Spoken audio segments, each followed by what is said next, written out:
You have been taught to believe that peace comes from finally knowing, from getting the answer, from hearing the apology, and from understanding why everything happened. But if that were true, why do so many people receive closure and still feel empty? Why does the mind keep returning to the same pain, asking one more question, searching for one more explanation, and hoping that certainty will finally make it rest? The truth is that the ego does not only want peace, it wants closure, control, and certainty. It wants the past to make sense, the future to feel safe, and every ending to come with a clear reason. It believes that if it can understand everything, predict everything, and manage everything, then nothing will hurt again. But life does not offer that kind of guarantee, and the more tightly you demand it, the more suffering you create. Buddhist wisdom teaches a different path. Peace begins when you want less explanation, less control, less certainty, less need for life to follow the picture in your mind. It begins when you stop asking the past to change, when you stop forcing people to understand you, and when you stop treating uncertainty like an enemy. As you listen to these lessons, something inside you will begin to loosen. The need for answers will become quieter. The fear of what comes next will lose its grip. The weight of trying to control everything will slowly fall from your shoulders. You will see that not every ending needs a verdict, not every pain needs an explanation, and not every future needs to be known before you can live fully. This is not about giving up. It is about becoming free. The ego wants closure, control, and certainty, but peace begins when you want less. Are you ready? Let us begin. The moment you stop demanding that life explain itself, something inside you begins to breathe again. Yet this is often where the ego makes its final attempt to keep you trapped. It whispers that you are almost free, but first you need one last answer, one last conversation, one final explanation. It promises that closure will end the pain. But sometimes, the search for closure is the very thing preventing the pain from ending. There are experiences that seem unfinished because they did not end the way your mind expected. Someone walked away without explaining why.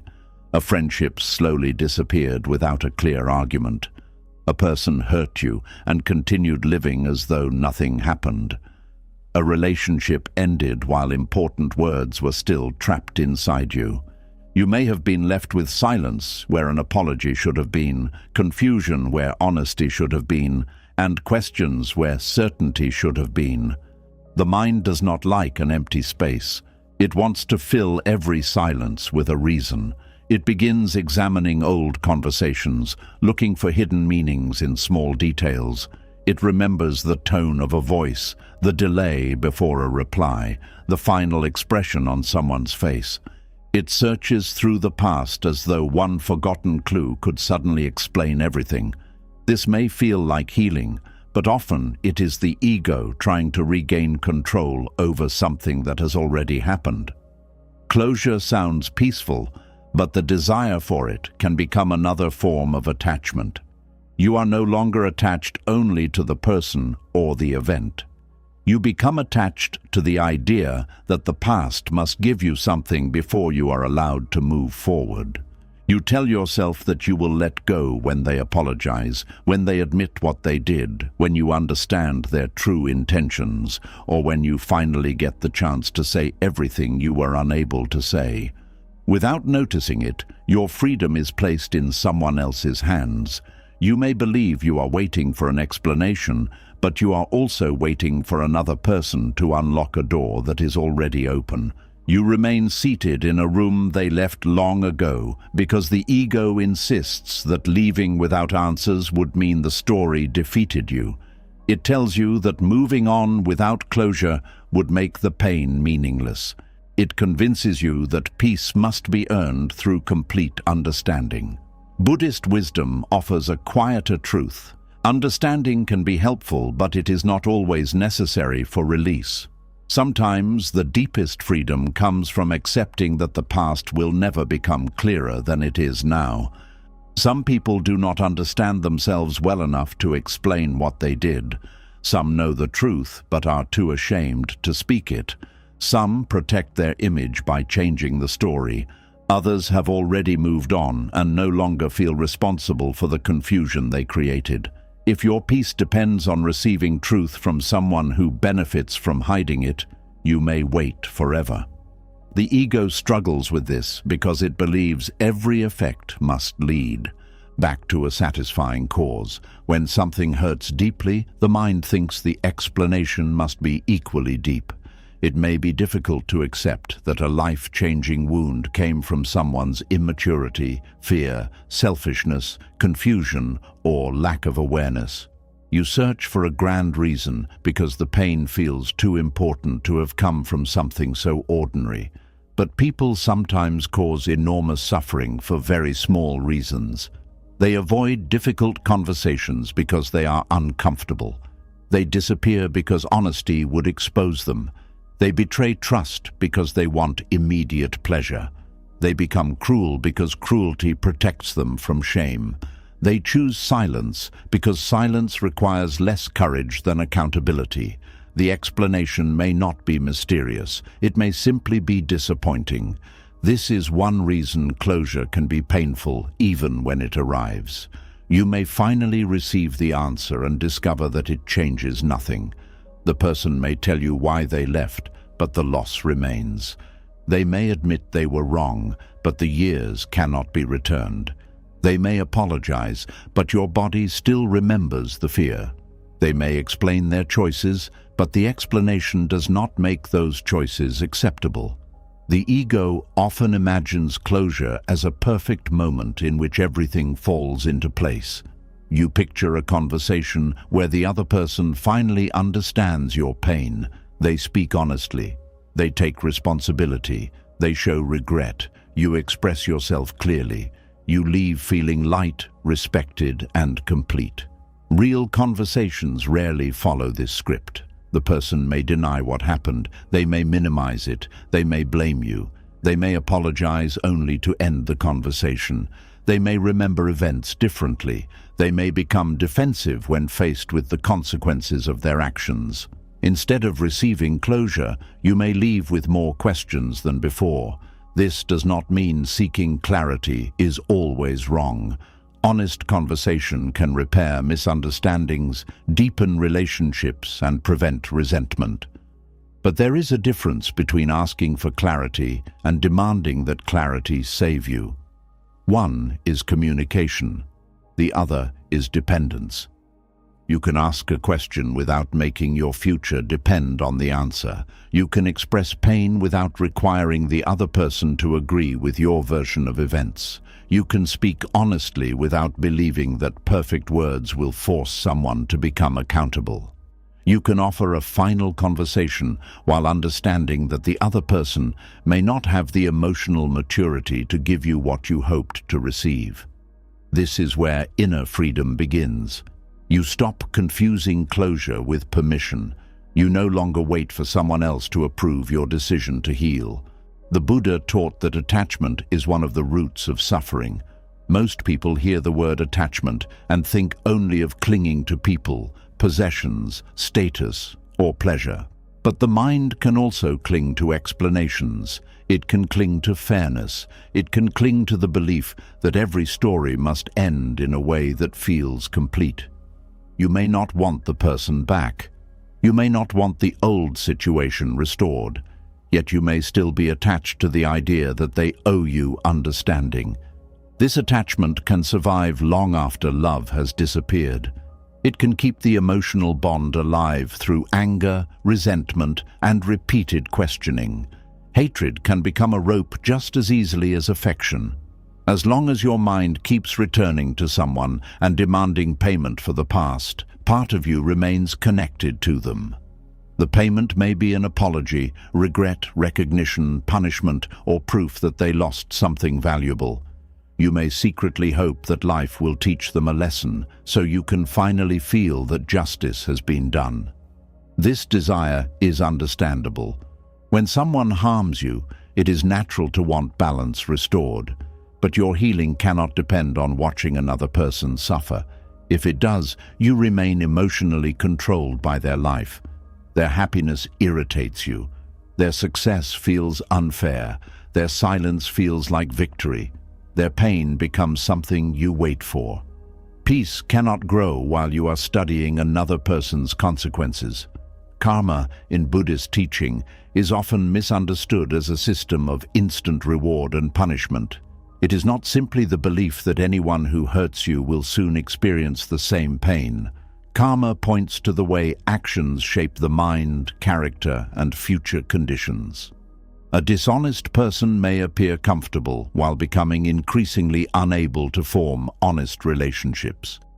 A selfish person may gain advantages while slowly creating a life without real trust. A cruel person may avoid visible punishment while living inside a mind that must constantly defend itself. You do not need to supervise this process. You do not have to stay emotionally present in someone's life to make sure the universe handles them correctly. Their path belongs to them. Your path is to decide what kind of mind you will build from what happened. The ego says, "I cannot move forward until this is resolved." Wisdom asks, what if moving forward is how it becomes resolved? Closure may not be a conversation. It may be a decision repeated many times. It may be the moment you stop checking whether they sent a message. It may be the day you no longer search their name. It may be choosing not to explain yourself again. It may be accepting that you have already said enough. It may be removing your attention from a story that has consumed too much of your life. This kind of closure is quieter than the ego expects. There is no dramatic final scene, no perfect apology, no moment where every question disappears. There is simply a growing unwillingness to continue carrying what cannot be changed. At first, letting go may feel incomplete. Your mind may return to the same questions. Why did they do it? Was any of it real? Did I miss the signs? What would have happened if I had acted differently? These questions can appear important because they are emotionally charged. But not every question deserves endless attention. Some questions are doors, others are circles. A useful question leads to understanding, responsibility, or wiser action. It helps you see a pattern, strengthen a boundary, or make a different choice. A circular question keeps you mentally moving without taking you anywhere. It creates the feeling of work without producing freedom. Why did this person choose dishonesty? May never be fully answered. What will I do when I notice dishonesty again? Can change your life. Why was I not enough is often built on a false belief. Why did I remain where I was not respected? May reveal something you can heal. Will they ever understand what they did? Places your attention on their awareness. What do I now understand about what I need? Returns your attention to your own life. The ego prefers questions that keep the other person at the center. Wisdom asks questions that return you to yourself. This is not self-blame. There is a major difference between taking responsibility for your healing and taking responsibility for another person's harmful choices. You did not cause everything that happened to you. You could not control another person's honesty, loyalty, maturity, or compassion. But you can decide what happens inside you now. Self-blame says, their actions prove something is wrong with me. Responsibility says, their actions hurt me, but they will not decide who I become. When closure becomes attachment, you may repeatedly tell the story of what happened. Sharing pain can be healthy, especially when you are trying to understand it. But there comes a point when repeating the story no longer releases the wound. It strengthens the identity built around it. Each retelling may make the roles more fixed. They become permanently cruel. You become permanently betrayed. The past becomes a courtroom in which the same evidence is presented every day, but no final judgment brings peace. The mind may become so familiar with the story that releasing it feels like losing part of yourself. You may wonder who you will be without the anger, the questions, or the need to prove what happened. Pain can become an identity when it has been carried for a long time. The ego may prefer a painful identity to the uncertainty of becoming someone new. This is why healing sometimes feels frightening. You are not only releasing an event, you are releasing the version of yourself who organized life around that event. There may have been strength in that version of you. It survived. It learned. It protected you. It made sense of what seemed unbearable. You do not need to hate that self or feel ashamed of how long the pain lasted. You can thank that part of you for carrying you through the hardest season. Then you can gently say, you no longer have to stand guard. Buddhist practice does not ask you to force thoughts away. What you fight often grows stronger. Instead, you learn to observe the thought without obeying it. When the mind says, I need one final answer, you can notice the longing. You can feel where it appears in the body. Perhaps the chest tightens, the stomach becomes heavy, the jaw hardens, the breath becomes shallow. Rather than following the thought into another hour of analysis, return to the body. Breathe slowly. Name what is present. Confusion is here. Sadness is here. Anger is here. Longing is here. Notice the language. You do not say, I am confusion. You say, confusion is here. This small shift reminds you that the emotion is an experience passing through awareness. It is not your entire identity. Feelings move when they are allowed to be felt. They remain stuck when the mind constantly turns them into stories. Sadness may need tears, not an explanation. Anger may need a boundary, not another argument. Disappointment may need acceptance, not more investigation. Grief may need time, not a verdict. The search for closure can sometimes be an attempt to avoid grief. If you keep searching for answers, you do not have to fully accept that something is over. The investigation creates activity. It gives the mind a task. Grief, however, asks you to sit with what cannot be repaired. This is why the mind may prefer confusion. Confusion contains hope. As long as you are still trying to understand, the story feels unfinished. If the story is unfinished, perhaps the person will return. Perhaps a final conversation will change everything. Perhaps new information will make the loss less real. Acceptance closes a door that the ego wants to keep slightly open. Yet acceptance is not agreement. It does not mean what happened was right. It does not mean you approve of betrayal, neglect, cruelty, or abandonment. Acceptance means recognizing that the event has already entered reality. Your refusal to accept it cannot remove it from the past. It can only keep the struggle alive in the present. You can say, this should not have happened, while also admitting, it did happen. Both statements can exist together. One honors your values, the other honors reality. Suffering deepens when the mind repeats only the first statement. This should not have happened. They should have treated me better. They should have told the truth. They should have stayed. They should have understood. Perhaps they should have. But the past does not change because your argument is correct. The ego often believes that releasing the argument means declaring the other person innocent. That is not true. You can stop carrying the trial without changing your judgment about the behavior. You can understand that someone harmed you and still refuse to spend the rest of your life proving it. Forgiveness is also not required for closure. People often pressure themselves to forgive before they are ready. They believe spiritual growth means feeling no anger and offering immediate compassion. This can become another way of silencing real pain. Forgiveness, when it comes, should not be used to deny the wound. It may simply mean you no longer want to poison your present with the past. It does not require reconciliation. It does not require restored access. It does not require trusting someone who has shown they are unsafe. You can release hatred and keep the boundary. You can wish someone freedom from ignorance and still refuse to invite them back into your life.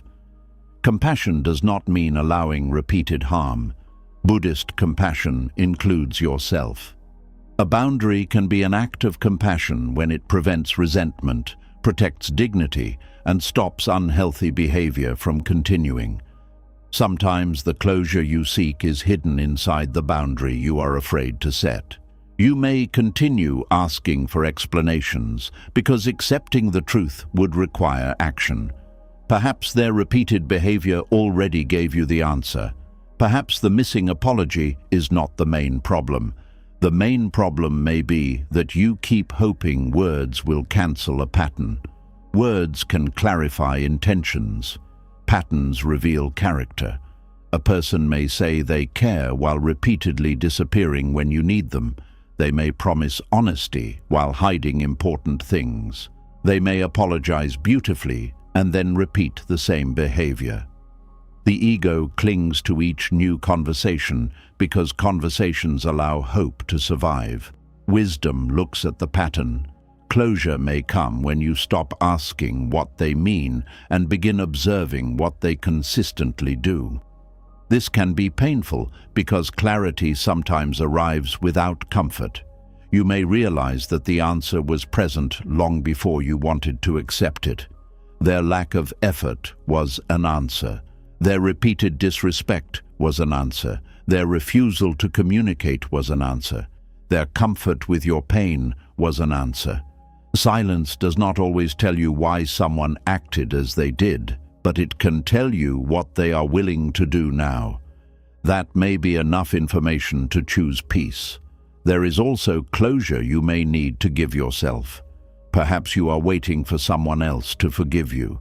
You regret what you did. You have apologized, changed your behavior, and tried to repair the harm, but the other person does not want contact. The ego may insist that you cannot heal until they release you. Their forgiveness belongs to them. Your responsibility is sincere remorse, honest repair where possible, and changed conduct. You cannot force another person to accept your apology. Turning your guilt into endless self-punishment does not undo the past. It only creates another person who is suffering. True remorse should become wisdom. Ask what the mistake revealed. What fear controlled you? What need were you trying to satisfy? What truth did you avoid? What pattern must end with you? Then let your future actions become the apology you continue living. You may never receive a final conversation, but your life can still become a final answer. The answer can be that you became gentler without becoming weak. You became wiser without becoming bitter. You learned to recognize manipulation without distrusting everyone. You learned to love without abandoning yourself. You learned that another person's inability to value you does not reduce your value. This is a form of closure no one can take away because it does not depend on their participation. The past may still visit you. A song, place, date, smell, or familiar phrase may suddenly bring back the old feeling. This does not mean you have failed to heal. Memory is not the same as attachment. A scar can ache without becoming a new wound. When the memory returns, do not immediately search for meaning. Let it be a memory. Notice it. Breathe. Offer yourself kindness. Then return to what is here. The present may be simple. A chair beneath you, air entering the lungs, a sound outside the window, light crossing the room. These ordinary details seem small, but they are the doorway back to life. The ego lives in unfinished stories. Awareness lives in the present moment. Each time you return to the present, you loosen the past's claim over your attention. You may need to do this many times. Letting go is rarely one heroic act. It is often a quiet choice made whenever the mind tries to reopen what cannot be changed. You choose not to send the message. You choose not to replay the argument. You choose not to check for signs. You choose not to build another explanation. You choose to place your energy where life is still happening. Over time, the question changes. You stop asking, "Why did this happen to me?" and begin asking, "What is life asking from me now?" Perhaps it is asking you to rest, perhaps to rebuild trust slowly, perhaps to apologize, perhaps to walk away, perhaps to become more honest about your needs, perhaps to stop pursuing people who make you prove your worth, perhaps to notice that your deepest pain is not only about what happened, but about an older wound the event awakened. The past can become a teacher without remaining your home. This is the middle way. You do not deny what happened, and you do not live inside it. You do not erase the memory, and you do not worship it. You do not pretend the wound had no effect, and you do not allow it to define every future relationship. You carry the wisdom and leave the weight. One practical way to begin is to write the answer you may never receive. Do not write what you wish the other person would say. Write what you now know. Write what their actions taught you. Write what you will no longer tolerate. Write what you forgive yourself for not seeing earlier. Write what you are choosing from this day forward. Then read it not as a message to them, but as a promise to yourself. You may write, "I may never know every reason, but I know how I felt.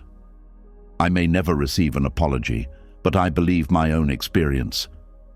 I may never be understood by them, but I will stop abandoning myself to gain understanding. I cannot change what happened, but I can decide what I continue carrying." These words do not magically remove grief. They return authority to you. Another practice is to notice how often you use the phrase, "I need to know." Pause and ask whether you truly need the information or whether the ego wants relief from uncertainty. Some knowledge is necessary for safety, decisions, and honest communication. Other knowledge is sought only because the mind believes uncertainty is unbearable. Uncertainty is uncomfortable, but it is survivable. You have already lived through many days without complete answers. You have made decisions with limited information. You have cared for people without knowing how long they would remain. You have walked into seasons you could not predict. Life has always contained uncertainty. The difference is that certain wounds make you suddenly demand a guarantee that life has never given anyone. Peace grows when you stop treating uncertainty as a personal punishment. Not knowing does not mean you are powerless. It means you are human. You may not know why someone changed, but you can know what treatment you accept. You may not know whether they regret losing you, but you can know that your life deserves your full attention. You may not know whether the future will bring another loss, but you can know that fear will not protect you from living. The desire for closure says, "I must solve the past before I can enter the future." Wisdom says, "I can enter the future carrying only what the past taught me." There will come a day when the old question enters your mind and feels lighter. You may notice that hours passed without thinking about it. Then days. The memory may remain, but the urgency disappears. You no longer need to solve it. You no longer need to defend your version to an imaginary audience. You no longer rehearse what you would say if the person returned. This is how closure often arrives, not as an answer, but as the end of your need for one. The ego expected a final conversation. Peace gave you a quiet morning. The ego expected an apology. Peace gave you distance. The ego expected certainty. Peace gave you the strength to live without it. The ego expected the past to explain itself. Peace taught you that your life did not have to remain paused while you waited. When you stop demanding that every wound makes sense, you create space for something more valuable than explanation. You create space for compassion, self-respect, wisdom, and new experience. You stop looking backward for the key to a door that opens from the inside. The past may remain incomplete. Let it. Some stories do not end with justice, some relationships do not end with honesty, some questions remain unanswered because no answer could fully satisfy the heart. Yet your life can still become peaceful, meaningful, and whole. Wholeness does not mean every missing piece returns. It means the missing pieces no longer prevent you from living. So when the mind asks for one last answer, listen gently. Do not shame it. It is trying to protect you from confusion and pain. Thank it for trying. Then remind it that you no longer need complete understanding to choose freedom. You can honor what happened without carrying it every day. You can remember without returning. You can grieve without waiting. You can move forward without permission. Closure can become the ego's final form of attachment because it makes release depend on something outside you. But the moment you stop requiring the past to explain itself, the attachment begins to weaken. You understand that peace was never hidden inside another person's words.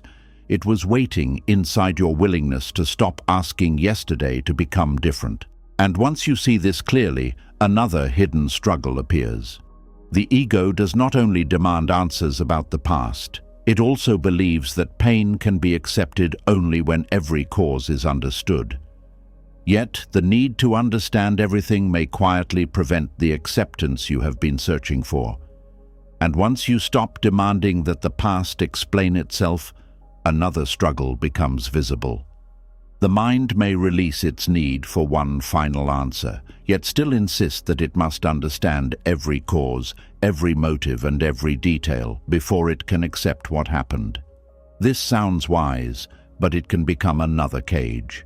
Sometimes the search for understanding does not lead you out of pain. It only teaches you how to walk in circles inside it. There are moments in life that refuse to become clear. A person changes without warning. A loving relationship becomes cold. A trusted friend acts against you. An opportunity disappears when everything seemed to be going well. An illness arrives without fairness. A family breaks under pressures no one fully understands. You search for the reason because pain feels easier to carry when it has a shape. The mind believes that if it can explain the suffering, it can control its meaning. It says, "Once I understand why this happened, I will know how to feel." It begins collecting details, comparing memories, studying behavior, and rebuilding the event from every possible angle. It wants a complete picture because incompleteness feels unsafe. But life does not always provide a complete picture. People act from hidden fears they cannot name. They make decisions while confused, wounded, jealous, ashamed, or emotionally exhausted. They may not understand their own motives, even when they speak with confidence. Circumstances combine in ways no single explanation can capture. Timing, personality, history, desire, fear, habit, and chance may all play a part. You may spend years looking for one clear cause when there were many small causes moving together. The ego dislikes this because it wants a clean answer. It wants to point to one moment and say, "That is why everything changed." It wants one person to blame, one mistake to correct, or one lesson that makes the entire experience understandable. A simple explanation gives the mind a feeling of order. Reality is often less organized. A marriage may not end because of one argument. It may end through years of unspoken disappointment, changing needs, poor communication, pride, fear, and emotional distance. A friendship may not disappear because of one offense. It may weaken through neglect, different values, jealousy, new responsibilities, or a silence that lasted too long. A personal failure may not come from laziness alone. It may involve poor preparation, lack of support, fear, wrong timing, exhaustion, and choices that seemed harmless when they were made. When the mind demands one perfect explanation, it may reject every partial truth because none feels complete enough. This is where understanding can block acceptance. You keep waiting for a level of clarity that may never come. You treat acceptance as a reward that will be given only after every mystery has been solved. Until then, you remain emotionally suspended. You cannot fully release the event because you are still studying it. You cannot enter the present because you are still rebuilding the past. Buddhist wisdom teaches that clarity and acceptance are not the same thing. Clarity may help you see what happened. Acceptance helps you stop fighting the fact that it happened. You can have one without having the other. You may understand someone's childhood, fears, and emotional wounds, yet still refuse to accept that they are unable to treat you well. You may understand every detail of a loss and still fight reality each morning. You may know exactly why a plan failed and still remain bitter that it did. Knowledge does not automatically create peace. In the same way, you may lack a full explanation and still accept what is now true. You may not know why someone changed, but you can accept that they have changed. You may not know why a door closed, but you can accept that it is closed. You may not understand why life took a certain direction, but you can accept that this is where you are standing. Acceptance begins with what is present, not with what is perfectly explained. This can feel frightening because many people confuse acceptance with surrendering their intelligence. They think accepting something without understanding it means becoming passive, careless, or easily deceived. They fear that if they stop asking why, they will miss an important lesson. But acceptance does not forbid questions. It changes your relationship with them. You can investigate without becoming consumed. You can seek truth without postponing your peace. You can learn what is available without believing that every missing detail must be found. You can say, "I want to understand," without saying, "I cannot live until I understand." One desire is open, the other is a demand. The open mind gathers information and remains willing to learn. The demanding mind believes an answer must arrive in a certain form. When it does not, frustration grows. The person may reject useful insight because it does not satisfy the emotional hunger beneath the question. Often, the mind is not truly asking for understanding, it is asking for relief. When you ask, "Why did this happen?" you may really be asking, "How can I make sure I never feel this way again?" When you ask, "Why did they choose someone else?" you may be asking, "Was I ever valuable?" When you ask, "Why did life take this from me?" you may be asking, "Can I still trust life?" The surface question may be intellectual, but the deeper need is emotional. This matters because facts cannot always answer emotional wounds. You may discover why someone acted as they did and still feel rejected. You may learn the medical reason for a loss and still feel that the world is unfair. You may understand the conditions that caused a failure and still fear trying again. An explanation can inform the mind while leaving the heart untouched. The heart may need something different. It may need compassion. It may need rest. It may need to feel safe again. It may need permission to grieve. It may need time without pressure. It may need a new experience that slowly challenges the old fear. Trying to solve an emotional wound only through analysis is like trying to warm a cold room by describing the weather. The description may be accurate, but it does not create warmth. This is why overthinking can feel productive while keeping you stuck. The mind remains busy, so you believe healing is taking place. You replay conversations, study personalities, read about behavior, and search for hidden meanings. You may learn many useful things, but if the process never leads to a different way of living, it becomes another form of avoidance. Insight should eventually become action. If you understand that someone repeatedly ignores your boundaries, the next step is not another month of analysis. It may be distance. If you understand that fear causes you to avoid opportunities, the next step may be one small act of courage. If you understand that a certain environment keeps you anxious, the next step may be changing what you can. Understanding without action can become a comfortable hiding place. You remain a student of your suffering instead of becoming someone who walks beyond it. There is also a hidden pride inside the need to understand everything. The ego believes the mind should be able to solve life. It sees confusion as failure. It thinks that enough intelligence, attention, or spiritual knowledge should make every event clear. But wisdom begins when you respect the limits of your mind. A single person cannot see every force that shapes an event. You see your memories, your feelings, and the information available to you. Others see different parts. Some facts are hidden. Some motives change over time. Some consequences appear years later. The full truth may be larger than any one person's view. This does not make truth meaningless. It teaches humility. Humility says, I will understand what I can, but I will not pretend that my view is complete. It leaves room for uncertainty without turning uncertainty into panic. It recognizes that not knowing everything is not a personal weakness. It is part of being human. The Buddha often warned against becoming trapped in questions that do not lead to freedom. This does not mean curiosity is wrong. It means a question should be judged by where it takes the mind. Does the question make you more awake, compassionate, and responsible? Or does it increase anger, fear, and obsession? Does it help you act wisely? Or does it keep you waiting? Does it reveal something useful? Or does it only reopen the same wound? A question can sound deep while leading nowhere. A person struck by an arrow does not first need to know who made the arrow, where the wood came from, what the attacker was thinking, or why the event occurred. The wound needs attention. If every answer must arrive before care begins, the suffering becomes worse. Life often gives us emotional arrows.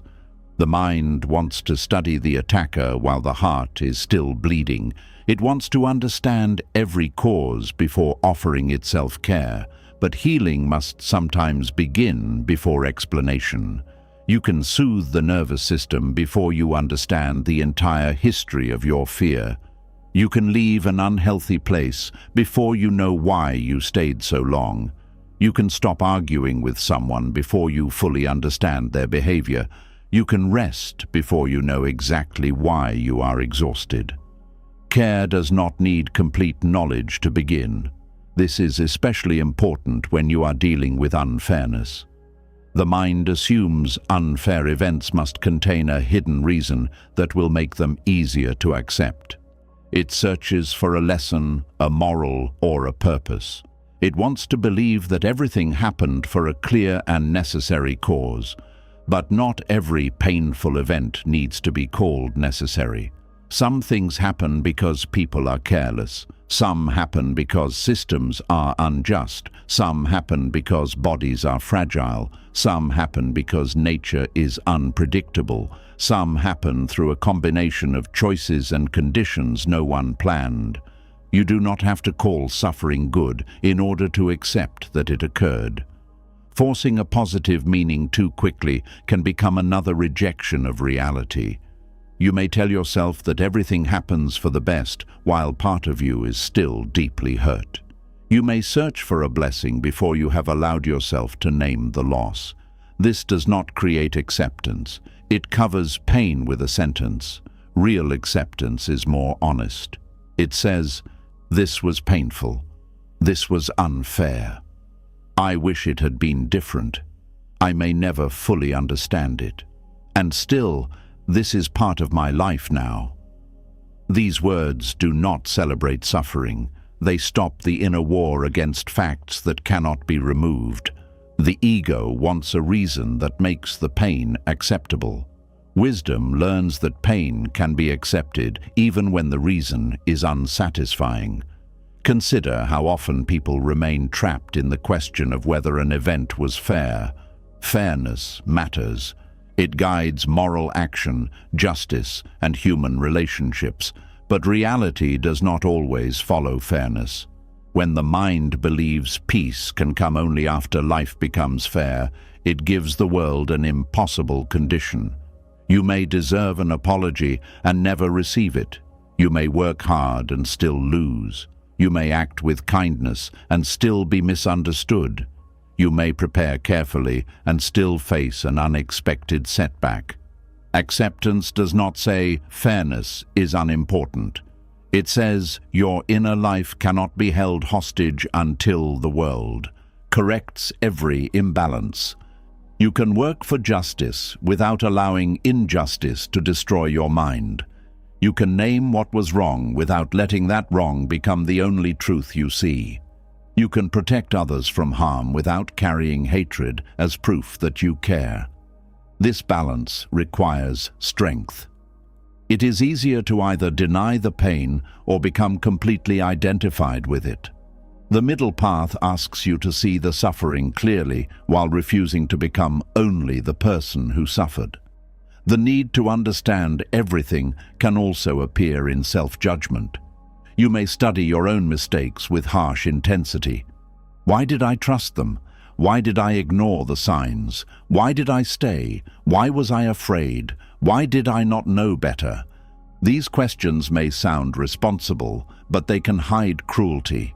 You judge your past self using knowledge that became available only later. You expect the person you were then to have the wisdom you gained through the experience. This is unfair. Your past self acted with the awareness, needs, fears, and resources available at that time. This does not mean avoiding responsibility. It means understanding without punishment. You can recognize that you ignored a warning without calling yourself foolish. You can admit that fear influenced your choice without deciding you are weak. You can see that loneliness made you accept less than you deserved without treating loneliness as a crime. Compassion allows you to learn without becoming your own enemy. Sometimes the need to understand your own behavior becomes endless because you are trying to discover a reason that removes all guilt. You hope to find an explanation that proves you had no choice. But maturity does not require complete innocence. You may have been hurt and still hurt someone else. You may have acted from fear and still caused damage. You may have lacked awareness and still need to make amends. Acceptance says, there were reasons for my behavior, but reasons are not always excuses. This allows responsibility without shame. Shame says, I am bad. Responsibility says, I acted badly and I can choose differently. Shame freezes identity. Responsibility opens a path. The search for complete understanding can freeze identity in another way. You may create a fixed explanation for yourself. You say, I am this way because of my childhood, or I cannot trust because of what happened. The explanation may contain truth, but it becomes harmful when it turns into a final sentence. Your history influences you. It does not have to imprison you. Understanding the origin of a wound is useful when it helps you respond differently. It becomes limiting when you use it to predict that change is impossible. The ego may prefer a complete explanation because explanation can reduce uncertainty. If you know exactly why you are the way you are, you feel defined. But healing often asks you to live beyond your explanation. You may never fully understand why one experience affected you more deeply than another. You may not know why a fear remains even after the danger is gone. You may not find one memory that explains the whole pattern. You can still practice a new response. The body learns through experience, not only through ideas. You may understand that a situation is safe and still feel anxious. The mind knows one thing while the body expects another. This does not mean your understanding is useless. It means healing needs repetition. A frightened body learns safety by meeting safety again and again. A heart that expects abandonment learns trust through consistent relationships. A mind that expects failure learns courage through small attempts. Acceptance creates the space for this practice because it stops demanding that every inner reaction disappear before life can continue. You can say, fear is present, and I can still take one step. You can say, I do not understand every part of this sadness, and I can still care for myself. You can say, the past is complicated, and I can still choose what happens today. This is a powerful shift. You stop treating understanding as the entrance ticket to life. There is another reason the ego wants complete explanation. It believes an explanation can prevent future pain. If you identify every cause, perhaps you can control every outcome. You study the past not only to understand it, but to build a perfect defense against repetition. This is natural. Pain makes the mind protective. It wants rules that guarantee safety. Never trust too quickly. Never depend on anyone. Never take a risk. Never reveal too much. Never believe good things will last. These rules may grow from understanding, but they do not create wisdom. They create a smaller life. No explanation can remove uncertainty from the future. You can become more aware, careful, and discerning, but you cannot make yourself untouchable. Love will always include risk. Trust will always include uncertainty. Change will always include loss. The goal is not to understand enough to prevent all pain. The goal is to become wise enough to meet pain without losing yourself. Buddhist practice builds this kind of strength. It does not promise a life where everything becomes clear. It teaches you to remain present when clarity is incomplete. It trains the mind to observe confusion without immediately escaping into conclusions. Sit quietly and notice what happens when you do not solve the question. The mind may become restless. It may produce possibilities. Perhaps this happened because of that. Perhaps they meant this. Perhaps the future will prove something else. The mind throws explanations into the silence because silence feels dangerous. Do not chase each thought. Let the questions rise and pass. Return to the breath. Feel the body sitting where it is. Notice the simple fact that this moment exists without a complete explanation. You are breathing without knowing everything. The world is moving without asking you to solve it. Life continues while many questions remain open. This practice slowly teaches the nervous system that uncertainty is not the same as danger. The question may still exist, but it no longer controls your attention.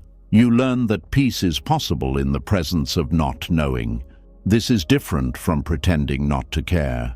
Indifference closes the heart. Acceptance keeps the heart open without forcing reality to become simpler than it is. You can care deeply and still admit that you do not know. You can love someone and not understand them completely. You can forgive parts of a story while remaining confused about others.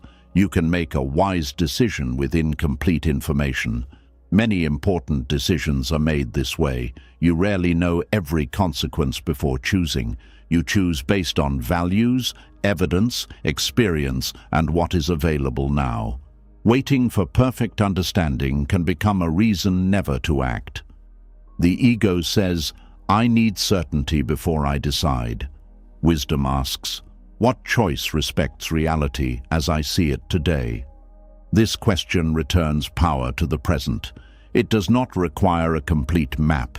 It asks for the next honest step. Perhaps the next step is speaking clearly. Perhaps it is listening. Perhaps it is leaving. Perhaps it is waiting. Perhaps it is seeking help. Perhaps it is admitting that you do not know. Saying, "I do not know," can be one of the most peaceful sentences in the world. It removes the pressure to invent an answer. It protects you from false certainty. It makes room for learning. It allows reality to reveal itself over time. The ego sees "I do not know" as weakness. Wisdom sees it as truth. False certainty may feel comforting, but it often creates new suffering. You decide that someone never cared, and bitterness grows. You decide that everything was your fault, and shame grows. You decide that nothing good will happen again, and fear closes your life. These conclusions fill the empty space, but they may not be true. When information is missing, the mind often chooses the explanation that matches its deepest wound. If you fear rejection, you assume you are not enough. If you fear betrayal, you assume every kindness was false. If you fear failure, you see one setback as proof that you cannot succeed. The explanation becomes a mirror of the wound, not a clear reflection of reality. Acceptance interrupts this process. It allows you to say, I do not know every reason, and I will not use the unknown to attack myself. That sentence can save years of unnecessary suffering. You do not have to fill every silence with blame. You do not have to turn every mystery into a judgment. You do not have to decide that confusion means something terrible about you. Some events remain incomplete because life moved before the answer arrived. Some people disappeared before they learned to speak honestly. Some situations changed faster than anyone could understand. Some questions will become clearer later. Others may remain open forever. Your peace does not have to wait. Acceptance is not a final feeling that appears once and stays forever. It is a practice. Some days reality feels easier to hold. Other days the old resistance returns. The mind begins bargaining again. It says, if only I understood this one part, then I could let go. Meet that thought with patience. You do not need to argue with it. Say, perhaps understanding will come, and perhaps it will not. I can still be here. Then return to what is true now. What is your body asking for? What responsibility is yours today? What boundary is clear? What kindness can you offer? What part of life is still available? These questions do not solve the entire story. They help you live. Over time, you may notice that some answers arrive only after acceptance. While you were struggling against reality, the mind was too tense to see clearly. Once you stopped forcing the explanation, patterns became easier to recognize. Distance revealed what closeness had hidden. Time showed you what urgency could not. This is one of life's quiet ironies.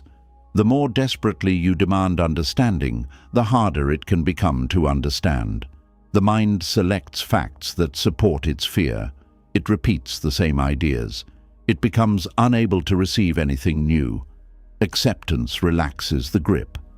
When you stop insisting that the answer must look a certain way, a wider truth may appear. You may realize that the most important question was not why someone left, but why you believed their leaving reduced your worth. You may discover that the event was not a punishment, but a moment that exposed what needed attention.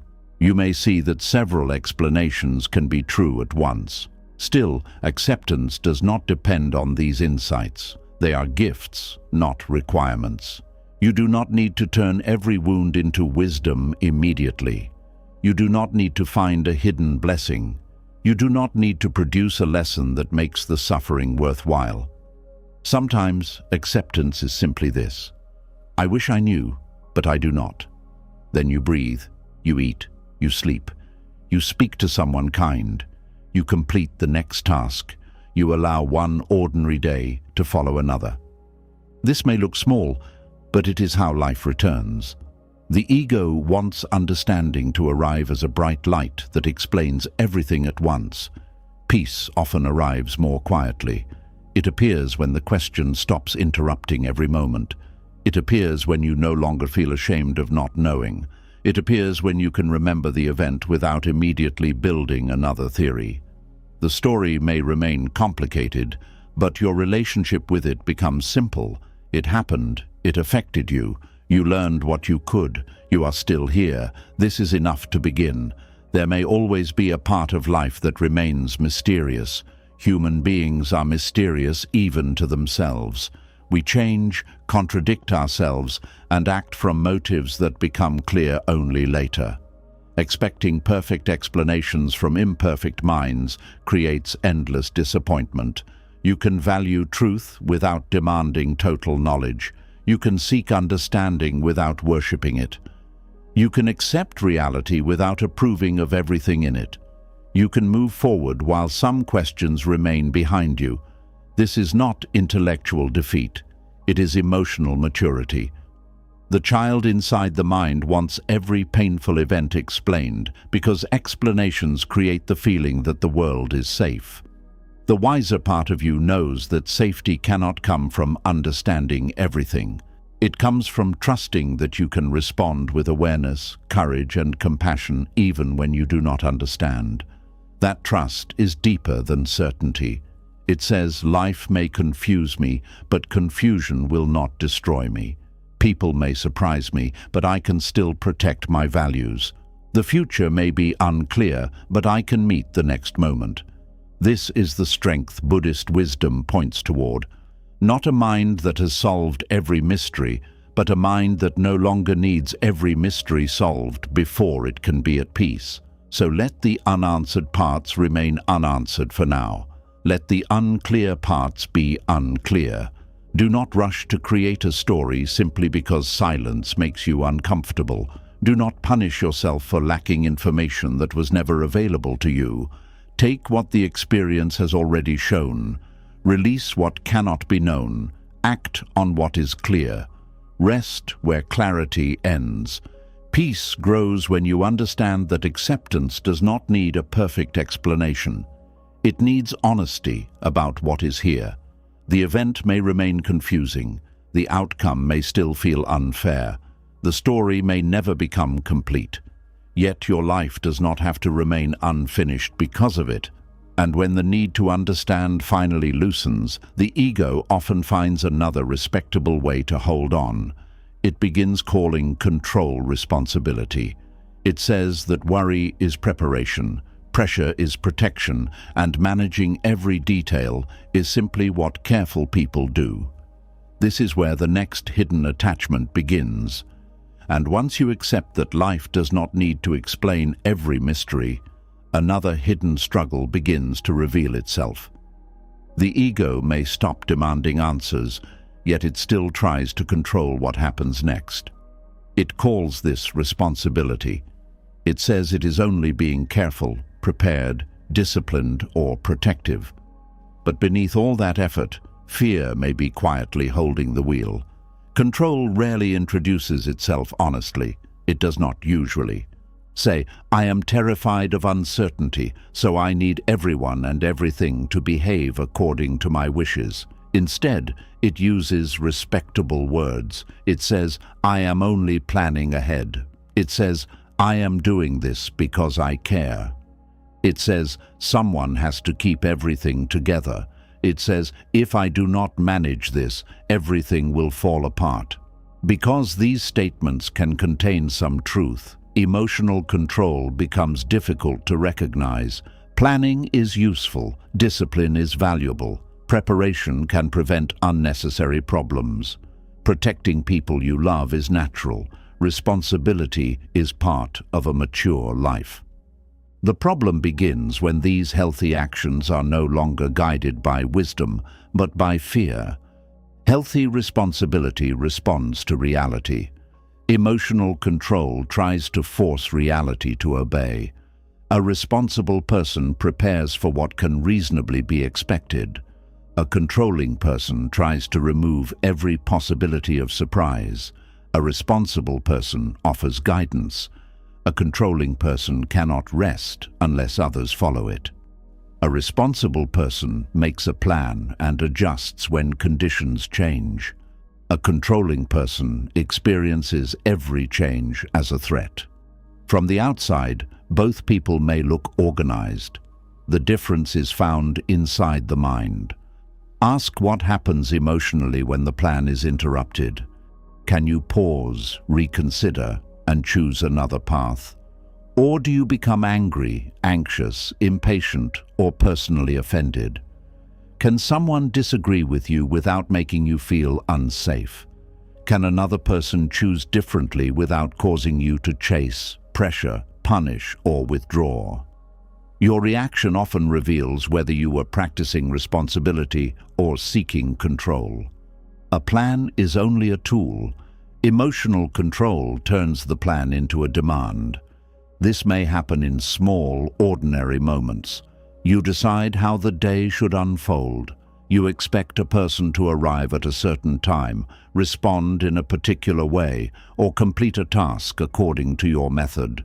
When something changes, the discomfort feels larger than the situation itself. The late arrival is not merely inconvenient, it feels disrespectful. The changed decision is not merely unexpected, it feels like betrayal. The different method is not simply another way. It feels wrong. The ego takes an uncertain situation and makes it personal. It interprets what it cannot control as a challenge to its importance, intelligence, or safety. This is why some people become unusually tense when others do not follow their advice. They believe they are protecting the person. They may truly care. Yet beneath that care lies a hidden belief. I will feel calm only when you make the choice I consider safe.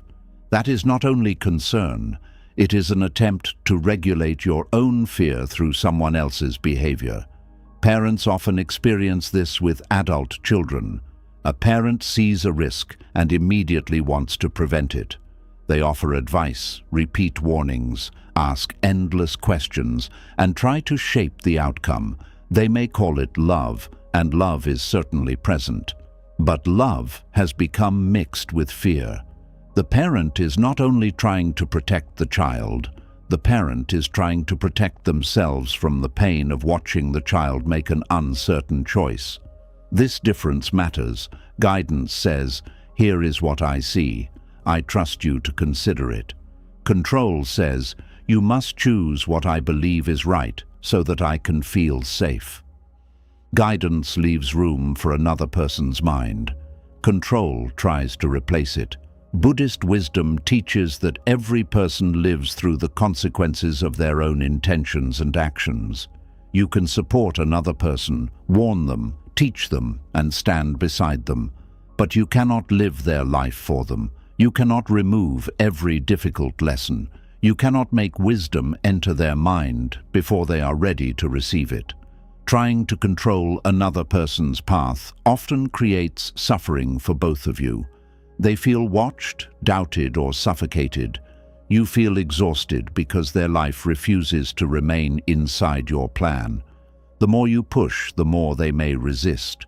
Their resistance then convinces you that even greater control is necessary.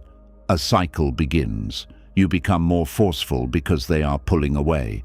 They pull away because you are becoming more forceful. Both people may believe the other is creating the problem. Control also hides inside helpfulness. You may do everything for everyone because you believe you are the most capable person in the room. You solve problems before anyone asks. You take over tasks because you do not trust others to complete them properly. You carry responsibilities that do not belong to you, then become resentful that no one helps. This pattern can look like generosity, but it may contain a need to remain necessary. Being needed can create a sense of security. If everyone depends on you, perhaps they will not leave. If you are the person who fixes every problem, perhaps your place in their lives will feel guaranteed. If you carry everything, perhaps nothing unexpected will happen. Yet the cost is heavy. You become tired but cannot release the task. You complain about carrying too much, but reject help because it may not be done your way. You want others to become responsible, but do not give them enough space to practice responsibility. You rescue them from the consequences that might have taught them. Then you feel alone inside a role you helped create. True responsibility includes knowing what is not yours to carry. This is difficult because the ego often receives praise for over-functioning. People call you reliable, strong, selfless, disciplined, or organized. They may depend on your constant effort. The praise makes it harder to see the fear underneath. You may not notice that you cannot rest without feeling guilty. You may not see that another person's mistake feels like your failure. You may not recognize how often you say, "It is easier if I do it myself." Sometimes doing everything yourself is not strength. It is a refusal to tolerate the discomfort of trust. Trust does not mean believing that others will always perform perfectly. It means allowing them to participate even when their method differs from yours. It means accepting that they may make mistakes, learn slowly, or choose a solution you would not have chosen. Control wants a guaranteed result. Trust allows a living process. This applies not only to relationships, but also to work. A person may describe themselves as disciplined while being unable to stop. Every task must be completed perfectly. Every possible error must be predicted. Every detail must be checked repeatedly. They believe this pressure proves they care. But discipline should make life clearer, not turn every action into a test of worth. Healthy discipline creates structure that supports what matters. Emotional control creates rules that punish you whenever reality is imperfect. You may set a schedule, then feel ashamed if exhaustion changes it. You may create a goal, then treat any delay as evidence of failure. You may believe that missing one routine means everything is collapsing. The activity is no longer serving your life. Your life is serving the activity. The ego becomes attached not only to achieving the goal, but to achieving it in the exact way it planned. A different path feels unacceptable, even if it leads somewhere useful. This is why flexible people often recover more quickly from setbacks. They still care about the destination, but they are not emotionally chained to one route. They can respond to new information without feeling that adaptation is defeat. A rigid person may have excellent preparation, but when reality changes, all that preparation becomes a source of panic. The mind says, "This was not supposed to happen." It spends energy resisting the change instead of responding to it. Responsibility asks, "What can I do now?" Control keeps repeating, "This must not be happening." The first question creates movement. The second creates suffering. The need for control often begins long before a person recognizes it.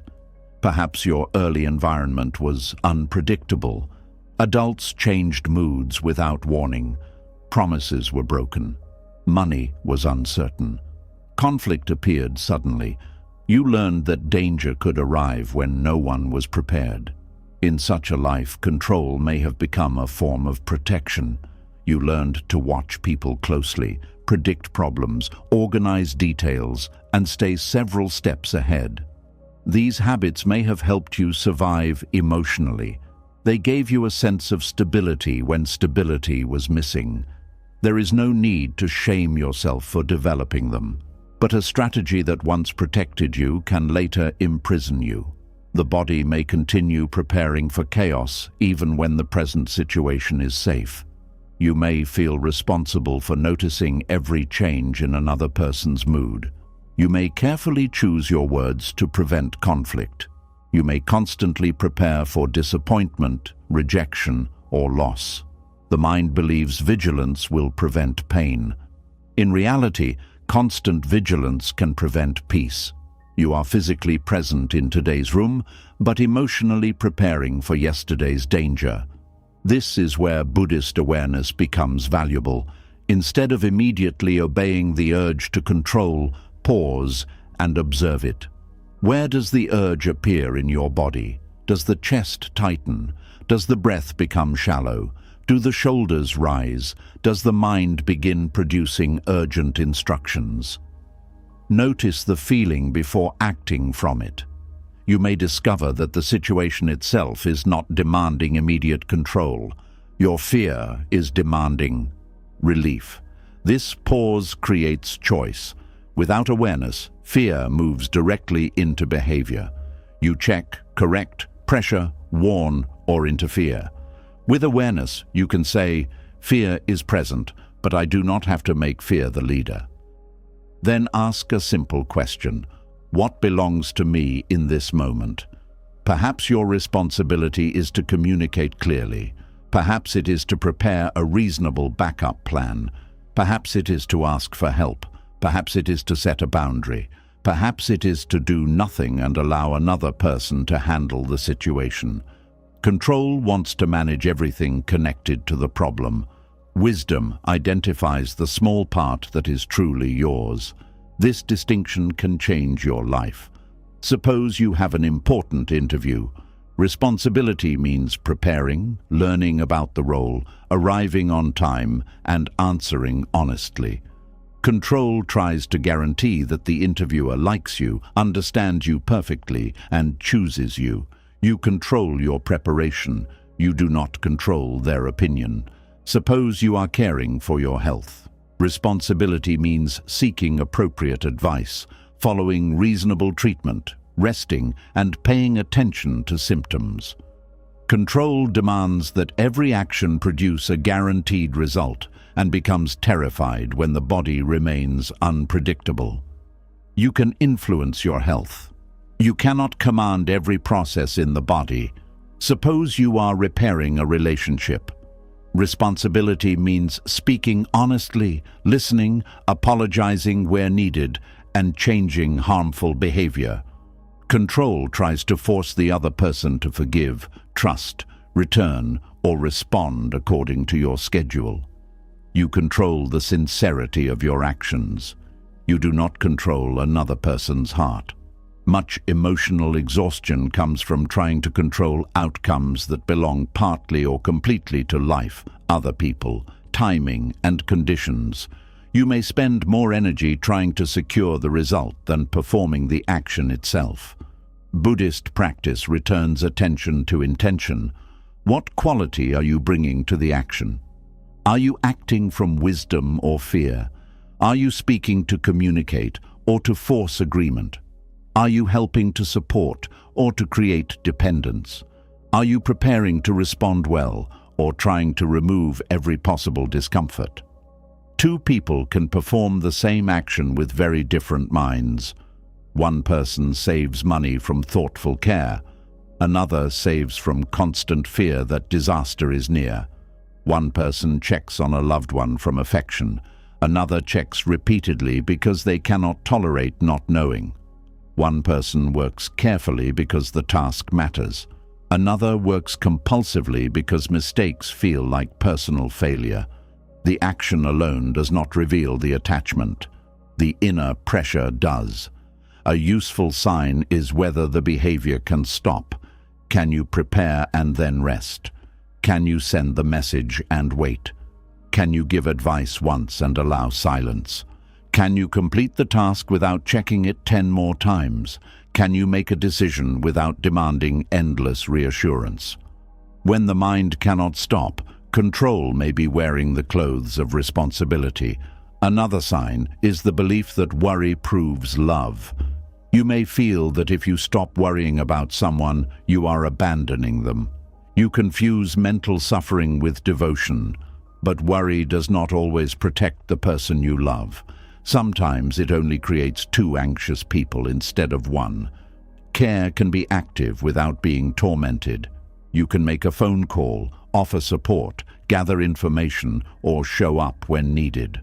After doing what is possible, continued worry does not increase your love.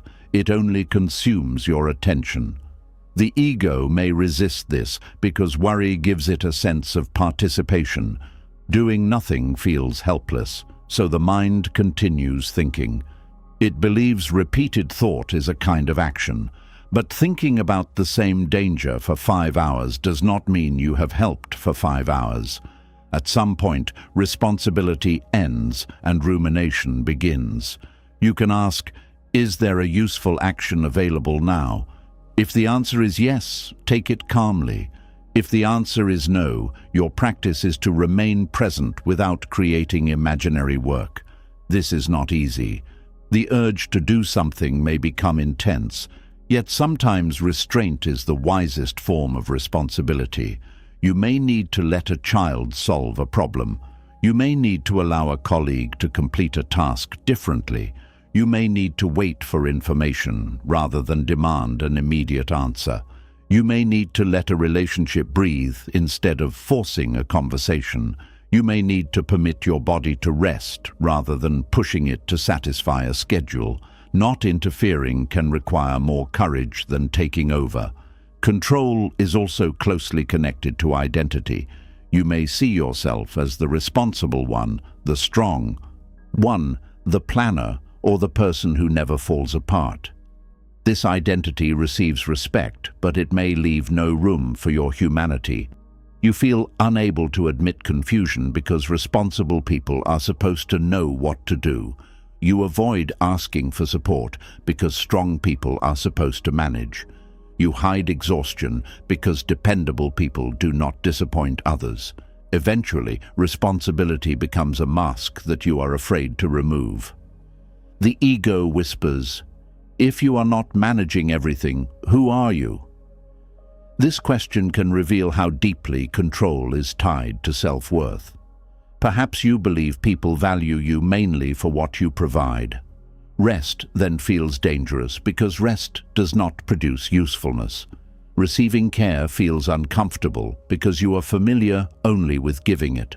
Buddhist wisdom reminds you that your value is not created by your ability to control, organize, fix, or carry. Before every role, there is simply a human being experiencing life. You are allowed to be uncertain. You are allowed to need help. You are allowed not to know. You are allowed to disappoint an unrealistic expectation. You are allowed to let another capable person carry their own responsibility. Releasing control does not make you careless. It makes your care more honest. When care is mixed with control, resentment often follows. You do something for another person, but secretly expect a certain response. You help them and expect gratitude. You sacrifice and expect loyalty. You offer advice and expect obedience. When the response does not come, you feel used or disrespected. The problem may not be the generosity itself. It may be the invisible agreement attached to it. You gave something that appeared free, but emotionally it carried a price. Healthy generosity allows you to decide openly what you can give. If you need something in return, you communicate it. Emotional control keeps the expectation hidden, then becomes angry when the other person fails to recognize it. This is why clear boundaries are kinder than silent sacrifice. A boundary says what you can and cannot do. It does not require the other person to read your mind. You may say, "I can help today, but I cannot take over the entire task. I care about you, but I cannot make this decision for you. I am willing to listen, but I cannot be available at every hour. I will share my concern once, then respect your choice." These statements protect responsibility from turning into control. Control also appears in the way people manage emotions. You may believe you must keep everyone calm. When someone is disappointed, angry, or sad, you immediately try to fix the feeling. You explain, reassure, apologize unnecessarily, or change your decision to restore peace. This may seem compassionate, but sometimes you are not helping them process an emotion.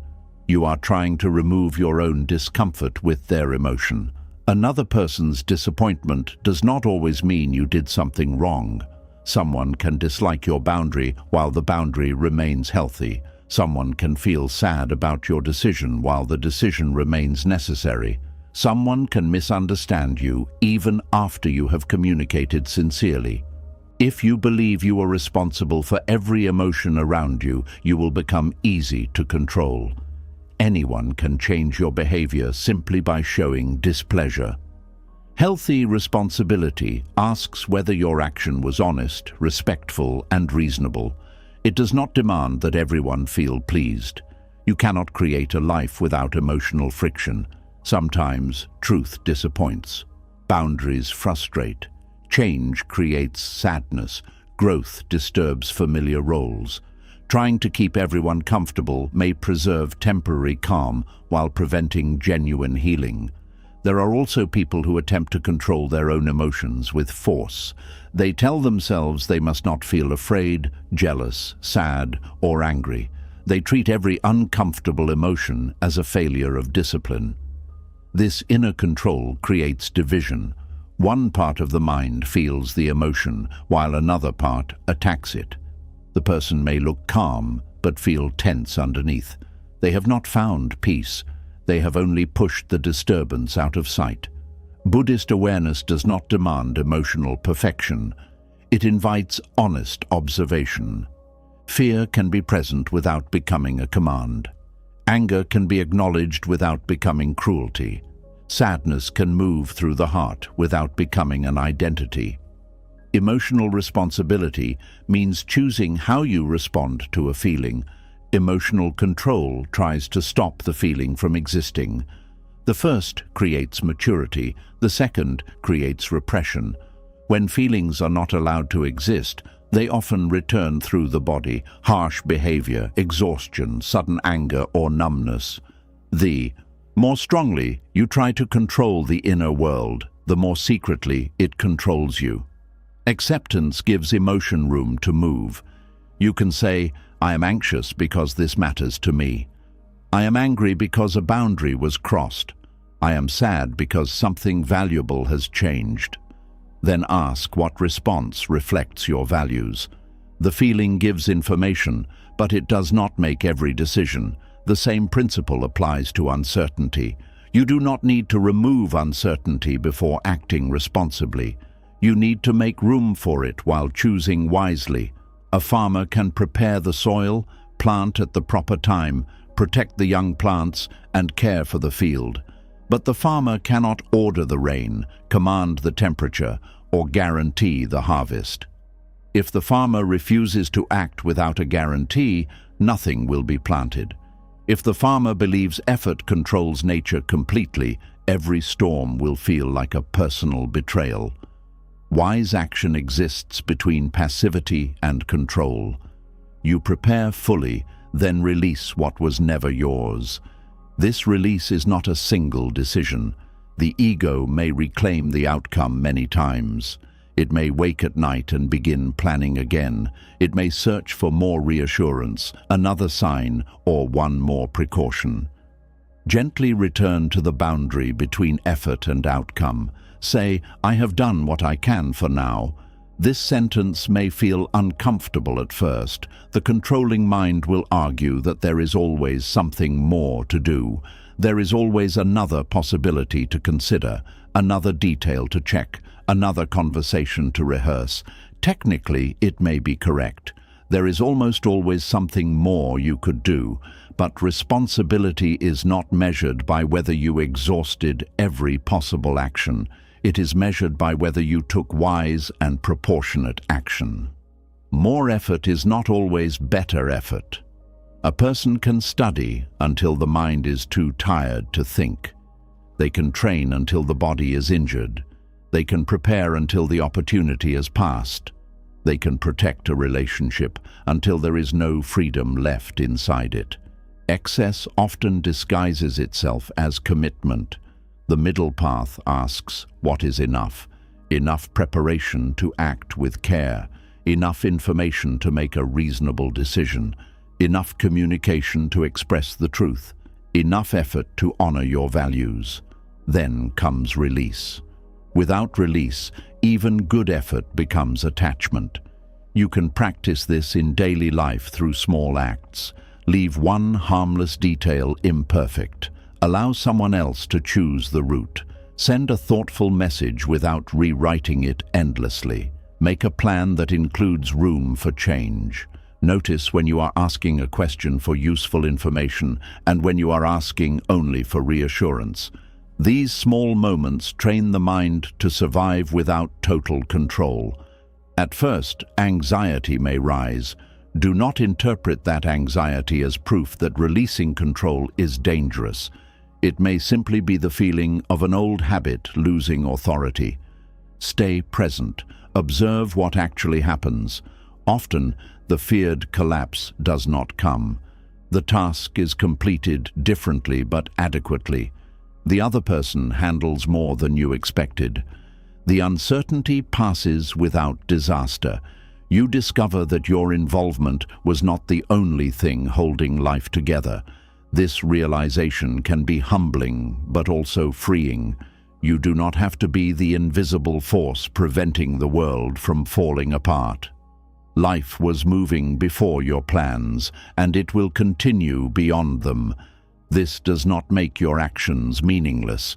It places them in proper proportion. Your choices matter, but they are part of a larger web of conditions. You influence life, but you do not own it. Buddhist teaching describes existence as dependent on countless causes and conditions. Nothing happens through one will alone. Every result depends on many forces meeting together. When you understand this, control begins to soften. You still act carefully, but you stop believing everything rests on you. Success no longer proves that you controlled every factor. Failure no longer means you were completely irresponsible. You begin to judge yourself by the quality of your participation rather than the perfection of the result. Did you act honestly? Did you pay attention? Did you use the information available? Did you remain willing to adjust? Did you respect yourself and others? Did you release what did not belong to you? These questions create mature responsibility. A controlling mind asks only, "Did I get the outcome I wanted?" If the answer is yes, it feels safe for a moment. If the answer is no, it becomes angry or ashamed. This creates a fragile life because peace depends on results. A responsible mind understands that wise action can still lead to an unwanted outcome. You can make a thoughtful choice and still experience loss. You can love someone well and still lose the relationship. You can work hard and still face conditions beyond your influence. This is not evidence that responsibility failed. Responsibility is not a contract guaranteeing that life will reward you. It is a way of meeting life with integrity. When you release the need to control the reward, your actions become cleaner. You help because helping reflects your values, not because it guarantees loyalty. You speak truth because truth matters, not because everyone will approve. You prepare because preparation is wise, not because it can remove uncertainty. This is freedom inside action. You remain involved, but not possessed by the outcome. You care deeply, but do not turn care into pressure. You plan carefully, but do not worship the plan. You protect what you can, but do not make fear your guide. You accept assistance because responsibility does not require isolation. You rest because rest is part of wise effort. The ego may fear that without control you will become passive, but release is not passivity. Passivity refuses to act. Release acts fully and then stops demanding ownership over everything that follows. A person crossing a river must steer the boat, watch the current, and avoid visible dangers. But they cannot freeze the water or command the wind. Wisdom uses the paddle. Control argues with the river. Much of human suffering comes from arguing with the river. We say people should not change, bodies should not age, plans should not fail. Loved ones should never disappoint us. The future should remain predictable. We call these expectations reasonable because they are emotionally important. But importance does not create control. The river continues moving. Peace begins when you stop measuring responsibility by how successfully you forced the river to follow your wishes. You measure it by how wisely you responded to the current. Some days you paddle forward. Some days you wait. Some days you change direction. Some days you ask another person to help. Some days the wisest action is returning to the shore. Flexibility is not weakness. It is intelligence that remains awake. The controlling mind may hold the same decision long after conditions have changed, because changing course feels like admitting failure. A responsible mind recognizes that new reality requires a new response. You are allowed to revise a plan. You are allowed to leave a goal that no longer reflects your values. You are allowed to change your mind after learning something new. You are allowed to stop carrying a duty that was never truly yours. You are allowed to choose peace over proving that your original plan was correct.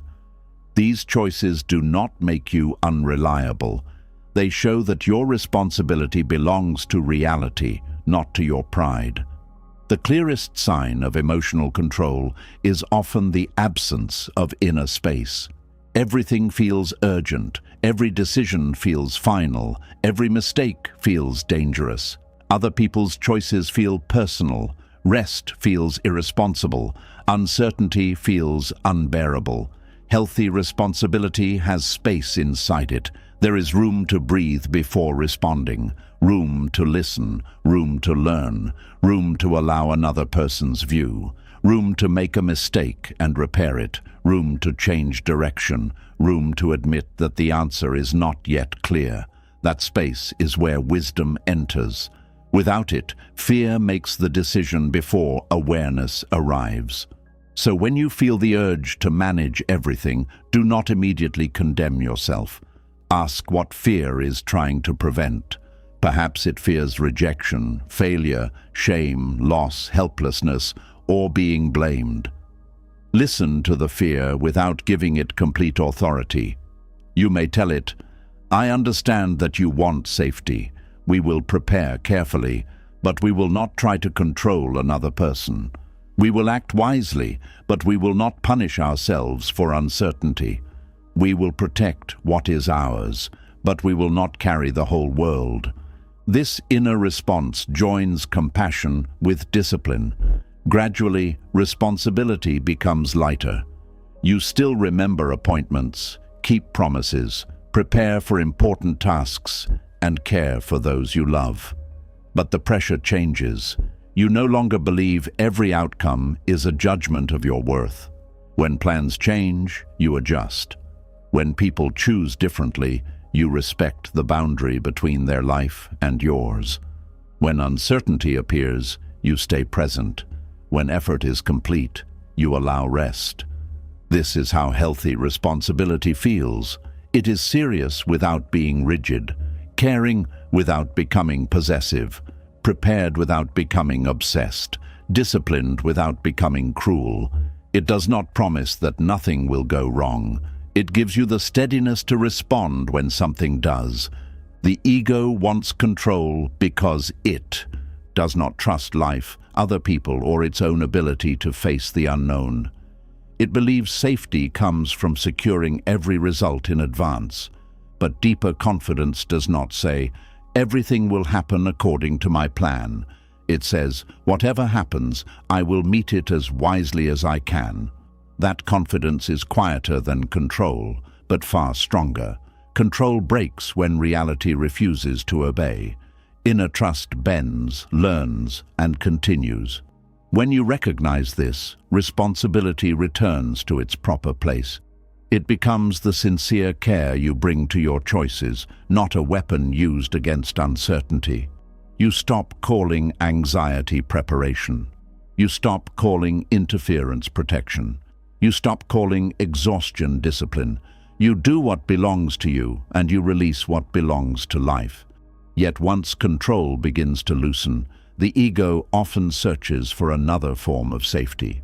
If it cannot guarantee events through constant management, it begins looking outside itself for promises. It wants proof that nothing will change, that no one will leave, and that the future will unfold without danger. Certainty then becomes a substitute for something far deeper. Trust in your ability to face life as it comes. And when control begins to loosen, the ego often reaches for something that feels safer. It starts asking for guarantees. It wants proof that the relationship will last, the plan will succeed, the body will remain strong, and tomorrow will not bring another painful surprise. Yet the more certainty you demand from life, the more fragile you may become. The real question is not whether life can promise you safety. It is whether you can trust yourself when life refuses to make that promise. Certainty feels comforting because it gives the mind the sense that danger has been removed. When you know what will happen, you believe you can prepare for it. When people clearly state their intentions, you feel less exposed. When a plan is confirmed, a diagnosis is understood, or an outcome appears predictable, the body relaxes. There is nothing wrong with wanting useful information.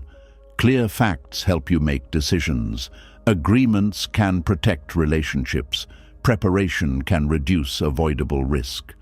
The problem begins when information is no longer enough, and the mind starts demanding a guarantee that uncertainty can never return. No answer can provide that guarantee. A person can promise to stay and later change. A strong business can face an unexpected crisis. A healthy body can become ill.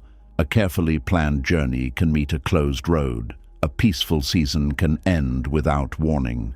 This does not mean life is cruel. It means life is moving. Everything that exists depends on changing conditions. People grow, circumstances shift, feelings rise and fall, and opportunities appear and disappear. Buddhist wisdom describes this as impermanence. It is not a punishment placed upon life. It is the nature of life itself. A flower blooms because conditions change. A wound heals because conditions change. A child grows because conditions change. Morning arrives because the night does not remain permanent. The same movement that takes things away also allows new things to appear. The ego usually welcomes change when it brings something desirable. It celebrates improvement, growth, healing, and success. But when change threatens what it loves, it suddenly demands permanence. It wants good conditions to continue while painful conditions disappear. Life does not divide change this way. It offers movement, not selective permanence. When the mind cannot accept this, it searches for certainty outside itself. It asks people to promise more than any person can promise. It asks plans to protect it from every surprise. It asks knowledge to remove every risk. It asks spiritual practice to guarantee that suffering will never return. Beneath these demands is often a lack of inner trust. The mind is not only afraid that something difficult may happen, it is afraid that if it happens, you will not be able to bear it. This is the deeper fear. You may say, "I need to know whether this relationship will work," but beneath that question may be another thought. "If it ends, I will not survive the pain." You may say, "I need to know whether I will succeed," while secretly believing, "If I fail, I will lose my worth." You may say, "I need to know that everyone I love is safe," while fearing, "If something changes, I will fall apart." Certainty then becomes a substitute for confidence. Instead of trusting your ability to respond, you try to make sure no response will ever be required. This creates a difficult way of living because life does not cooperate with that demand. You may receive reassurance, but the relief does not last. Soon, the mind produces another possibility. What if they change their mind? What if the test was wrong? What if something happens later? What if I missed an important detail? The ego asks for certainty, receives an answer, and then questions the answer. This reveals that the real problem was not the lack of information. It was the inability to feel safe without complete control over the future. Reassurance can calm fear for a moment, but repeated reassurance may teach the mind that fear must always be answered before it can settle. Instead of building confidence, you build dependence. You may begin checking messages repeatedly, asking the same questions in different ways, searching for more opinions or studying every sign. Each action gives brief relief. Then uncertainty returns and the cycle begins again. This can happen in relationships. Someone tells you they care, but you continue searching for proof. You analyze their tone, response time, facial expressions, and small changes in behavior. A quiet day becomes evidence of distance. A delayed reply becomes a warning. The mind is not simply observing reality, it is testing reality every hour to see whether safety still exists. But relationships cannot breathe under constant examination. Trust is not the ability to prove that another person will never disappoint you. No human being can offer that certainty. Trust is the willingness to relate to what is present while remaining awake to what is true. It includes discernment. You observe patterns, communicate clearly, and protect your boundaries. But you do not force every ordinary moment to answer the question, "Am I completely safe?" No relationship can survive that responsibility. The other person becomes responsible not only for loving you, but for constantly calming every fear your mind creates. Even sincere reassurance will eventually feel insufficient because the wound asking for certainty is inside you. This does not mean all doubt is irrational. Sometimes doubt is useful. A person may be inconsistent, dishonest, or emotionally unavailable. Your discomfort may be showing you something important. Inner trust does not mean ignoring evidence. It means trusting yourself to see evidence clearly and respond when needed. There is a major difference between saying, "I know this person will never hurt me," and saying, "I trust myself not to abandon my dignity if harmful behavior appears." The first statement depends on another person remaining predictable. The second depends on your own awareness and courage. One is certainty, the other is inner trust. Certainty says, "Nothing difficult will happen." Inner trust says, "If something difficult happens, I will not face it blindly." This deeper confidence does not make you fearless. It changes what fear means. Fear becomes a signal to examine, not a command to obey. You can feel afraid and still remember that you have choices. Perhaps you can speak. Perhaps you can leave. Perhaps you can seek support. Perhaps you can wait until you know more. Perhaps you can grieve without being destroyed. When you remember that you have responses available, uncertainty becomes less threatening. The ego often forgets your history of surviving. It remembers the pain, but not the strength that carried you through it. It remembers the night you thought would never end, but not the morning that eventually came. It remembers how helpless you felt, but not the decisions you later made. You have already faced uncertainty many times. There were days when you did not know how a problem would be solved. There were conversations whose outcomes you could not predict. There were losses you once believed would permanently break you. There were moments when you moved forward without a complete map. You may not have moved perfectly. You may have cried, made mistakes, asked for help, or needed time. But you moved. Inner trust is built by remembering this honestly. It does not say, "I handled everything without struggle." It says, "Even while struggling, I found a way to continue." The ego may reject this because it wants strength to mean never feeling shaken. But a tree is not strong because the wind never moves it. It is strong because it can bend without losing its roots. Human strength works in the same way. You may bend under grief. You may pause under confusion. You may need support during change. None of this proves that you cannot meet life. The need for certainty often creates a false picture of strength. You think a strong person knows exactly what to do, never doubts, and always feels calm. Real strength is often quieter. It is the ability to remain present when you do not know what to do yet. It is the willingness to admit, "I am afraid, but I am listening. I do not know, but I am paying attention. This is painful, but I am not abandoning myself." Buddhist practice develops this kind of steadiness through direct experience. When you sit with the breath, you notice that even breathing is uncertain. You cannot hold one breath forever. Each inhale must become an exhale. Each exhale creates space for another inhale. The body survives through release. If you tried to keep only the inhale because it felt like gaining life, you would suffer. Life continues because receiving and releasing work together. This simple rhythm reflects a larger truth. You cannot keep every person, role, feeling, or condition exactly as it is.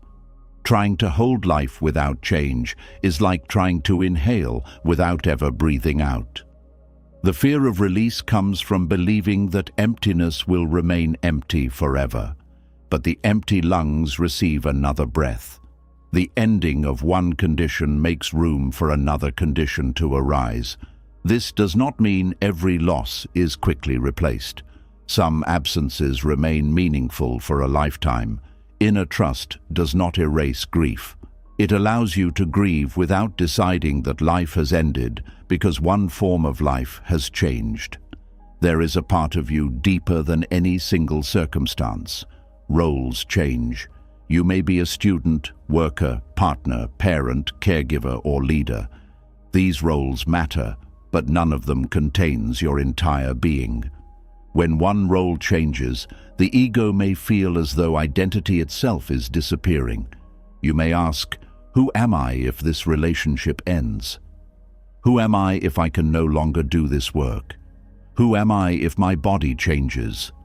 These questions reveal how much security was placed outside you.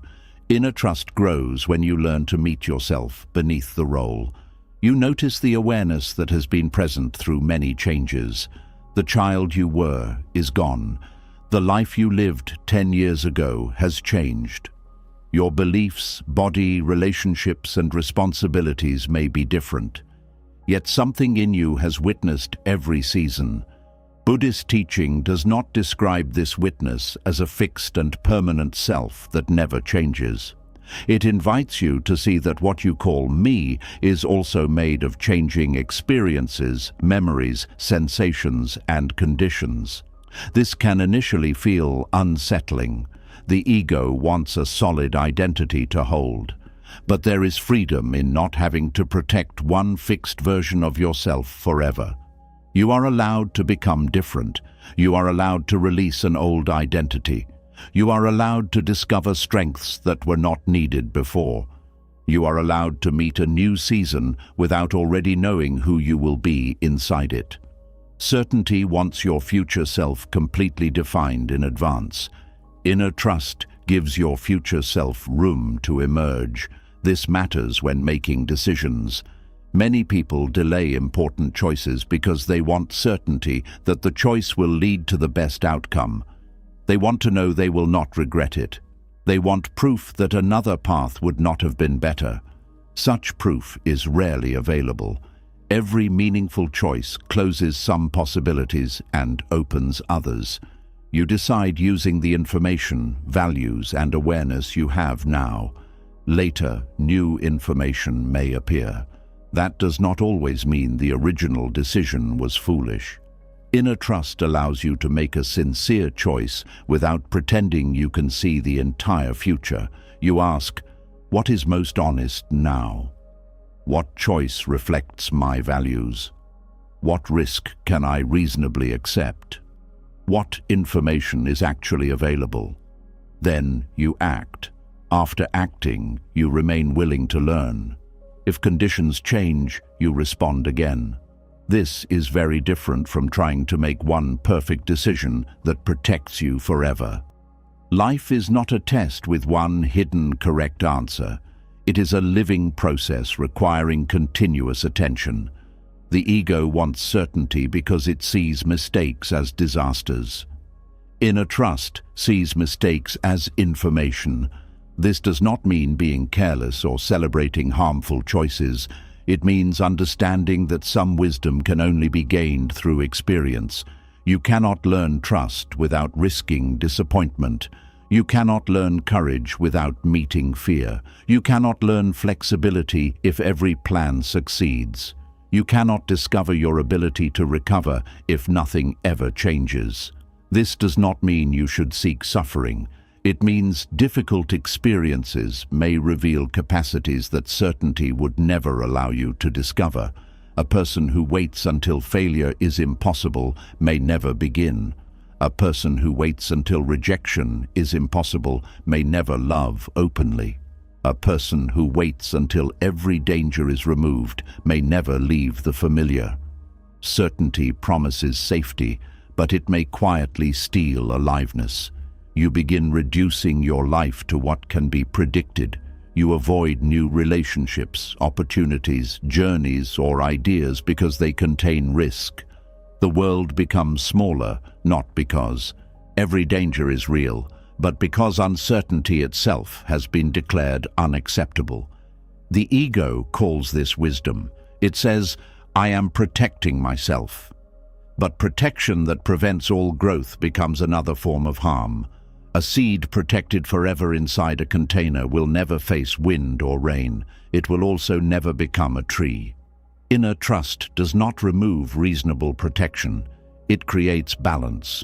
You do not expose yourself blindly. You learn, prepare, observe, and set limits. Then you accept that complete safety is not available. You choose a living life instead of a perfectly defended one. This trust can be practiced in small moments. You do not need to begin with your deepest fear. Begin by noticing ordinary uncertainty. Send a message without checking it repeatedly. Allow a conversation to unfold without preparing every response. Try a different routine without needing proof that it will be better. Let someone else make a harmless decision. Spend a quiet hour without filling it with predictions. Notice what the mind says. It may warn that something will go wrong. It may demand reassurance. It may create an urgent need to regain control. Do not immediately obey. Feel the uncertainty in the body. Breathe with it. Observe how it rises, changes, and eventually softens. This teaches you something important. Discomfort is not permanent.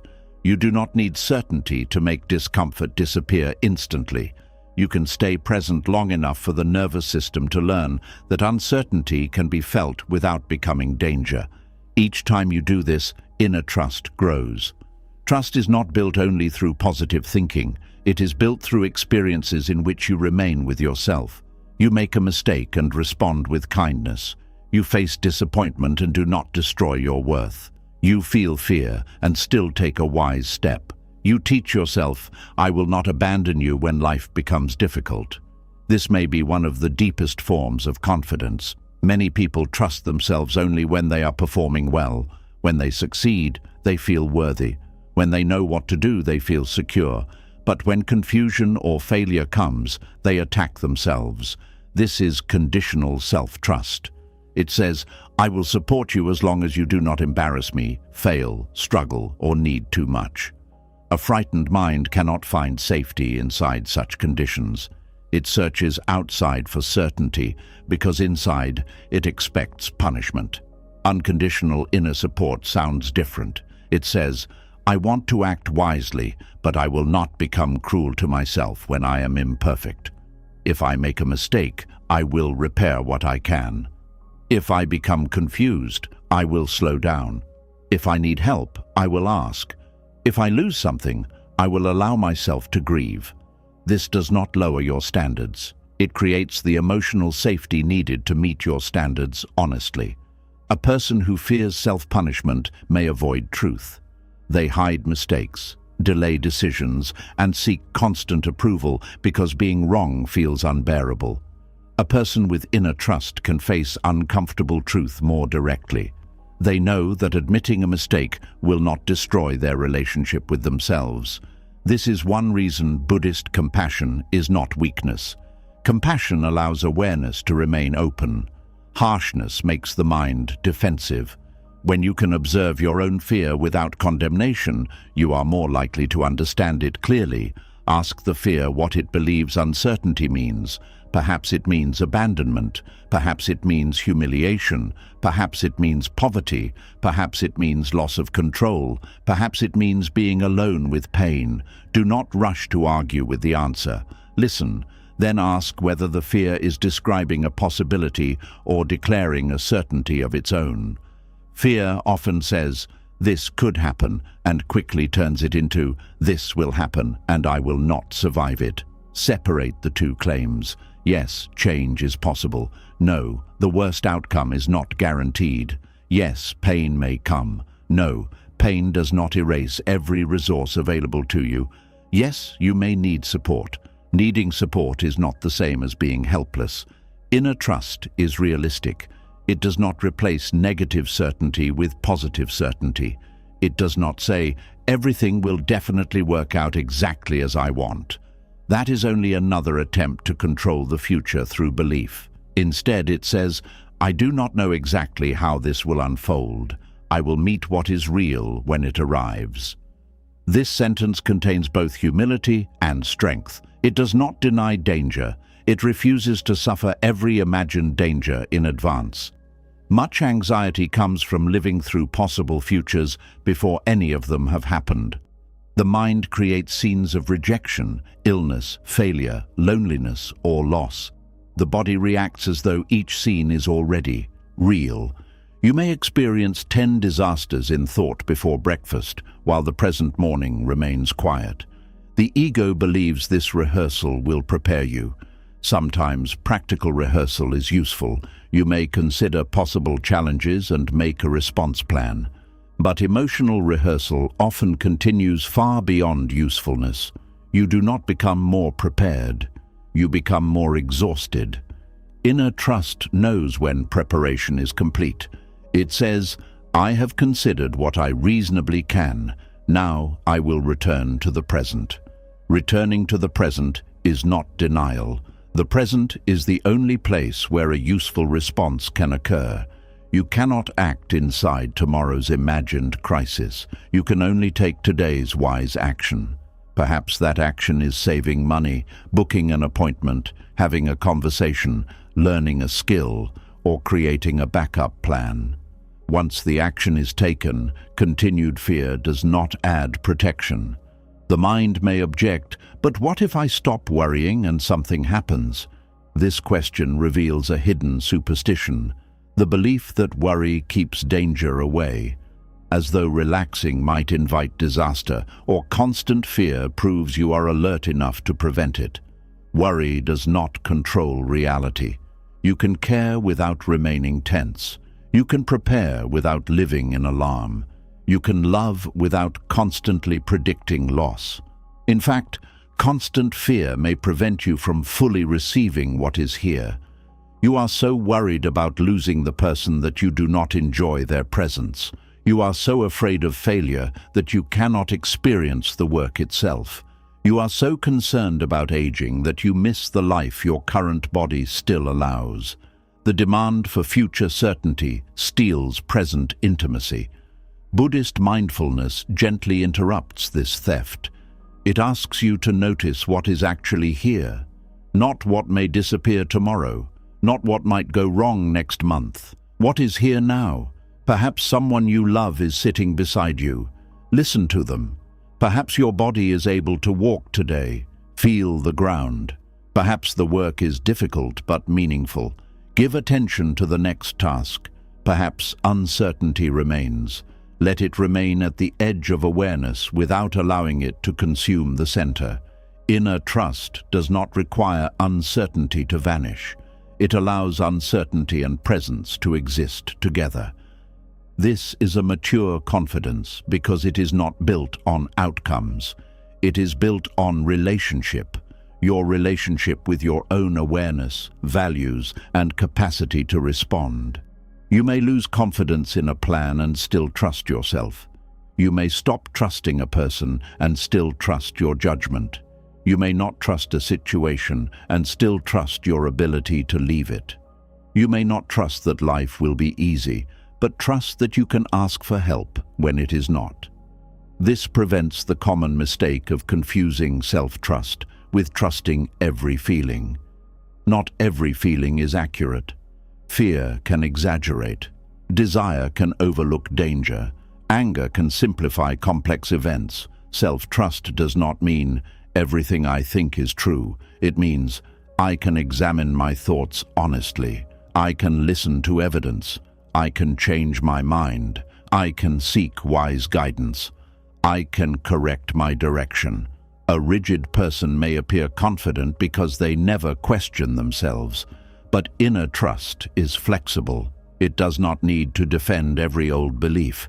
It knows that learning is not humiliation. You can trust yourself enough to say, I was wrong.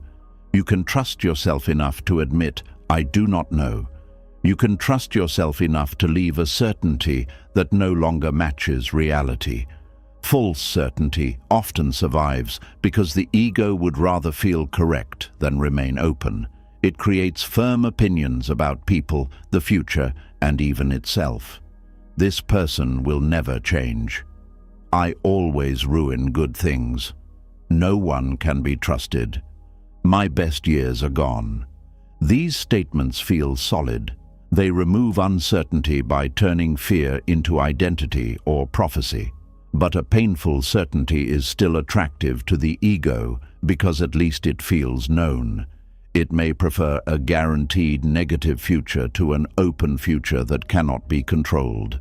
Buddhist practice asks you to loosen your grip even on these conclusions. Perhaps the person will not change, but you do not need to build your life around watching them. Perhaps you have made repeated mistakes, but repetition is not destiny. Perhaps some people broke trust, but that does not reveal every human heart. Perhaps a season has ended, but you cannot know every form of meaning still ahead. You do not replace these thoughts with empty promises. You simply stop pretending that fear can see the whole future. This creates room for new evidence, room for different choices, room for help, room for surprise, room for a life larger than your current prediction. Inner trust is often strengthened through community. Trusting yourself does not mean handling everything alone. That belief may be another form of control. You may think asking for help proves weakness because it makes you dependent on uncertain people, but wise dependence is part of human life. No one becomes strong without support. Teachers, friends, family members, doctors, counselors, and communities may all help us see what fear hides. Receiving support does not reduce inner trust when you choose support consciously. It can deepen it. You trust yourself enough to recognize your limits.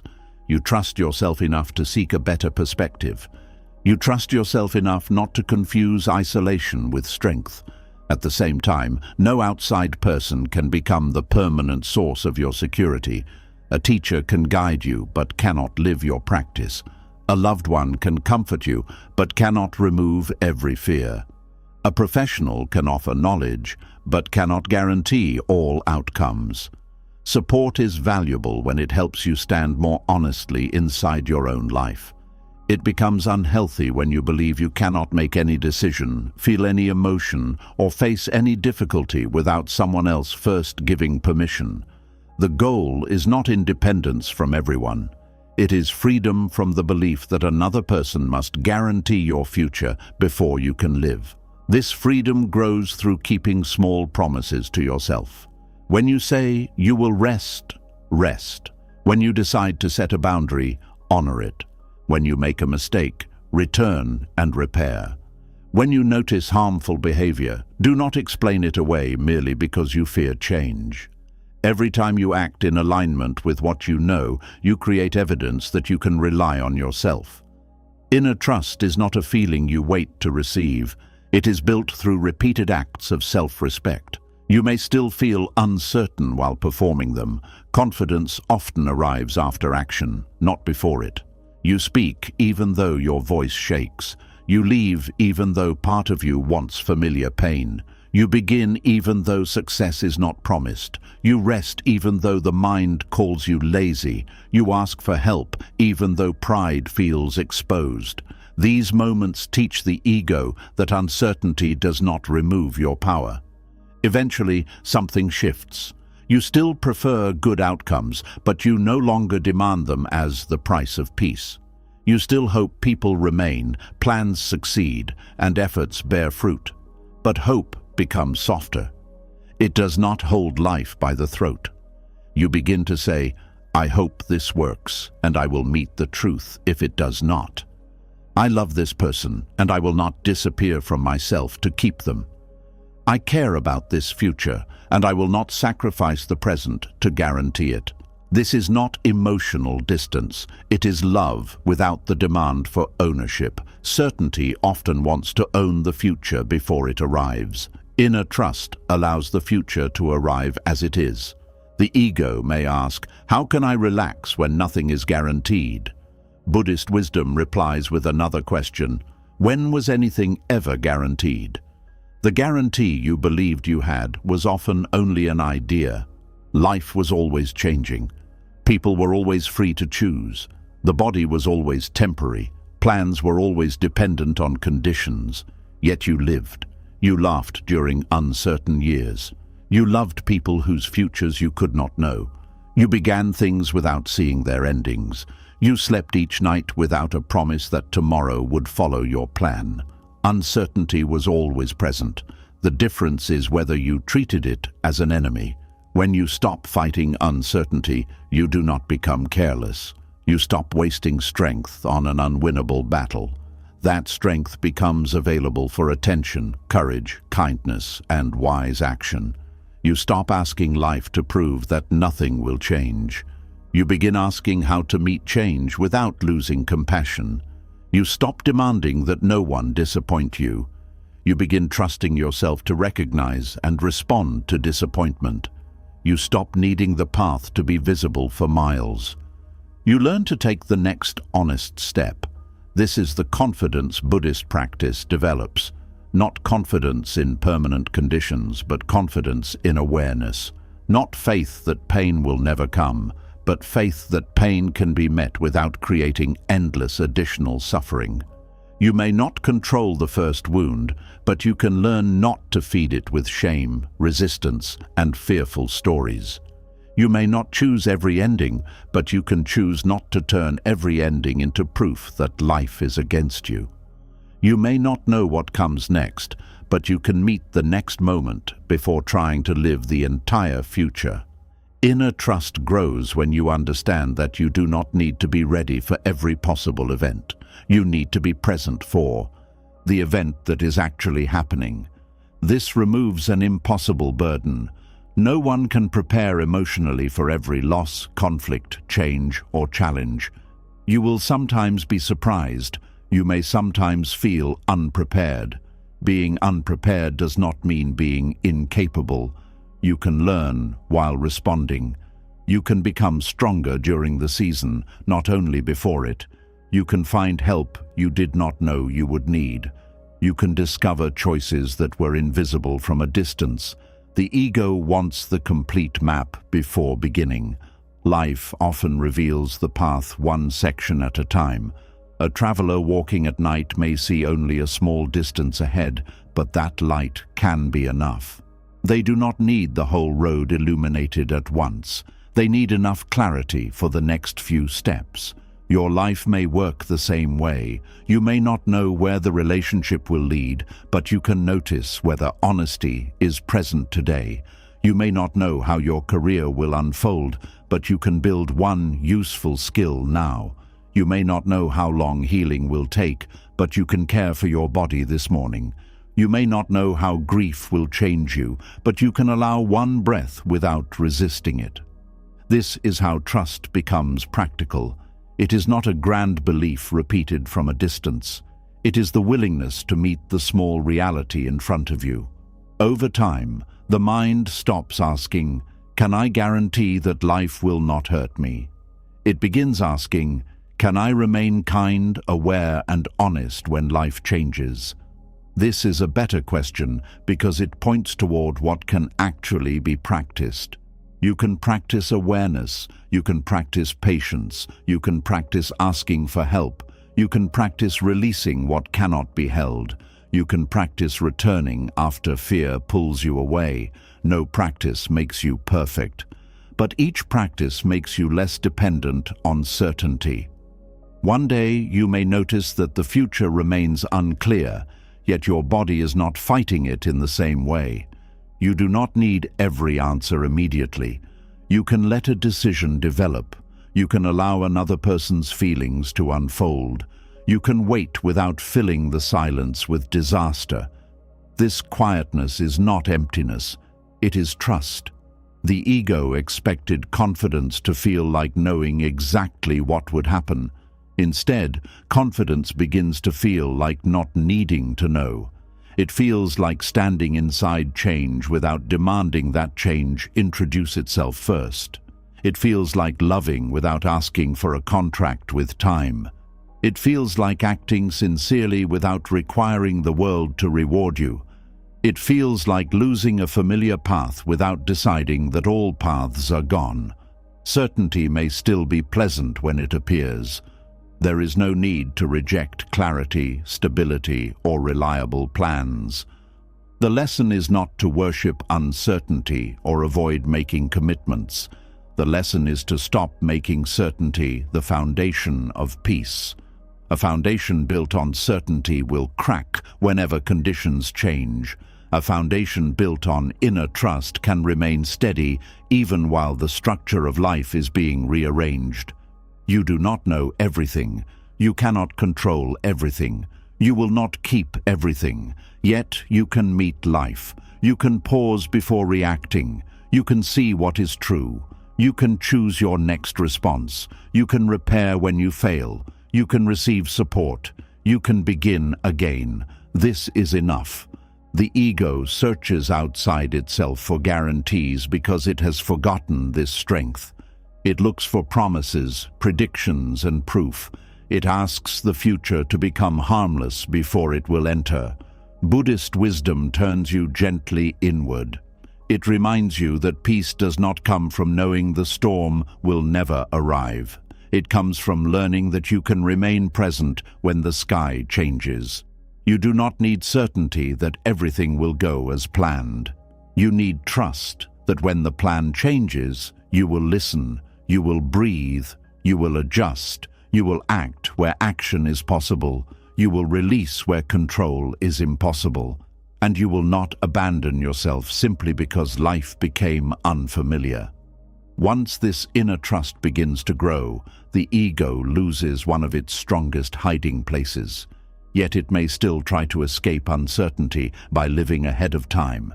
It starts rehearsing tomorrow, predicting conversations, preparing for disasters, and building entire futures inside the mind. What appears to be careful thinking may become another way of avoiding the only life that is truly here, the present moment. Once inner trust begins to grow, the ego loses its strongest excuse for demanding guarantees, yet it does not disappear. It simply moves forward in time. It begins rehearsing tomorrow, predicting every response, preparing for disasters, and building conversations that have not happened. It calls this intelligence, but something painful is hidden beneath it. The mind is leaving the present because the present cannot promise what comes next. You may be sitting in a quiet room while your thoughts are already living inside tomorrow's problems.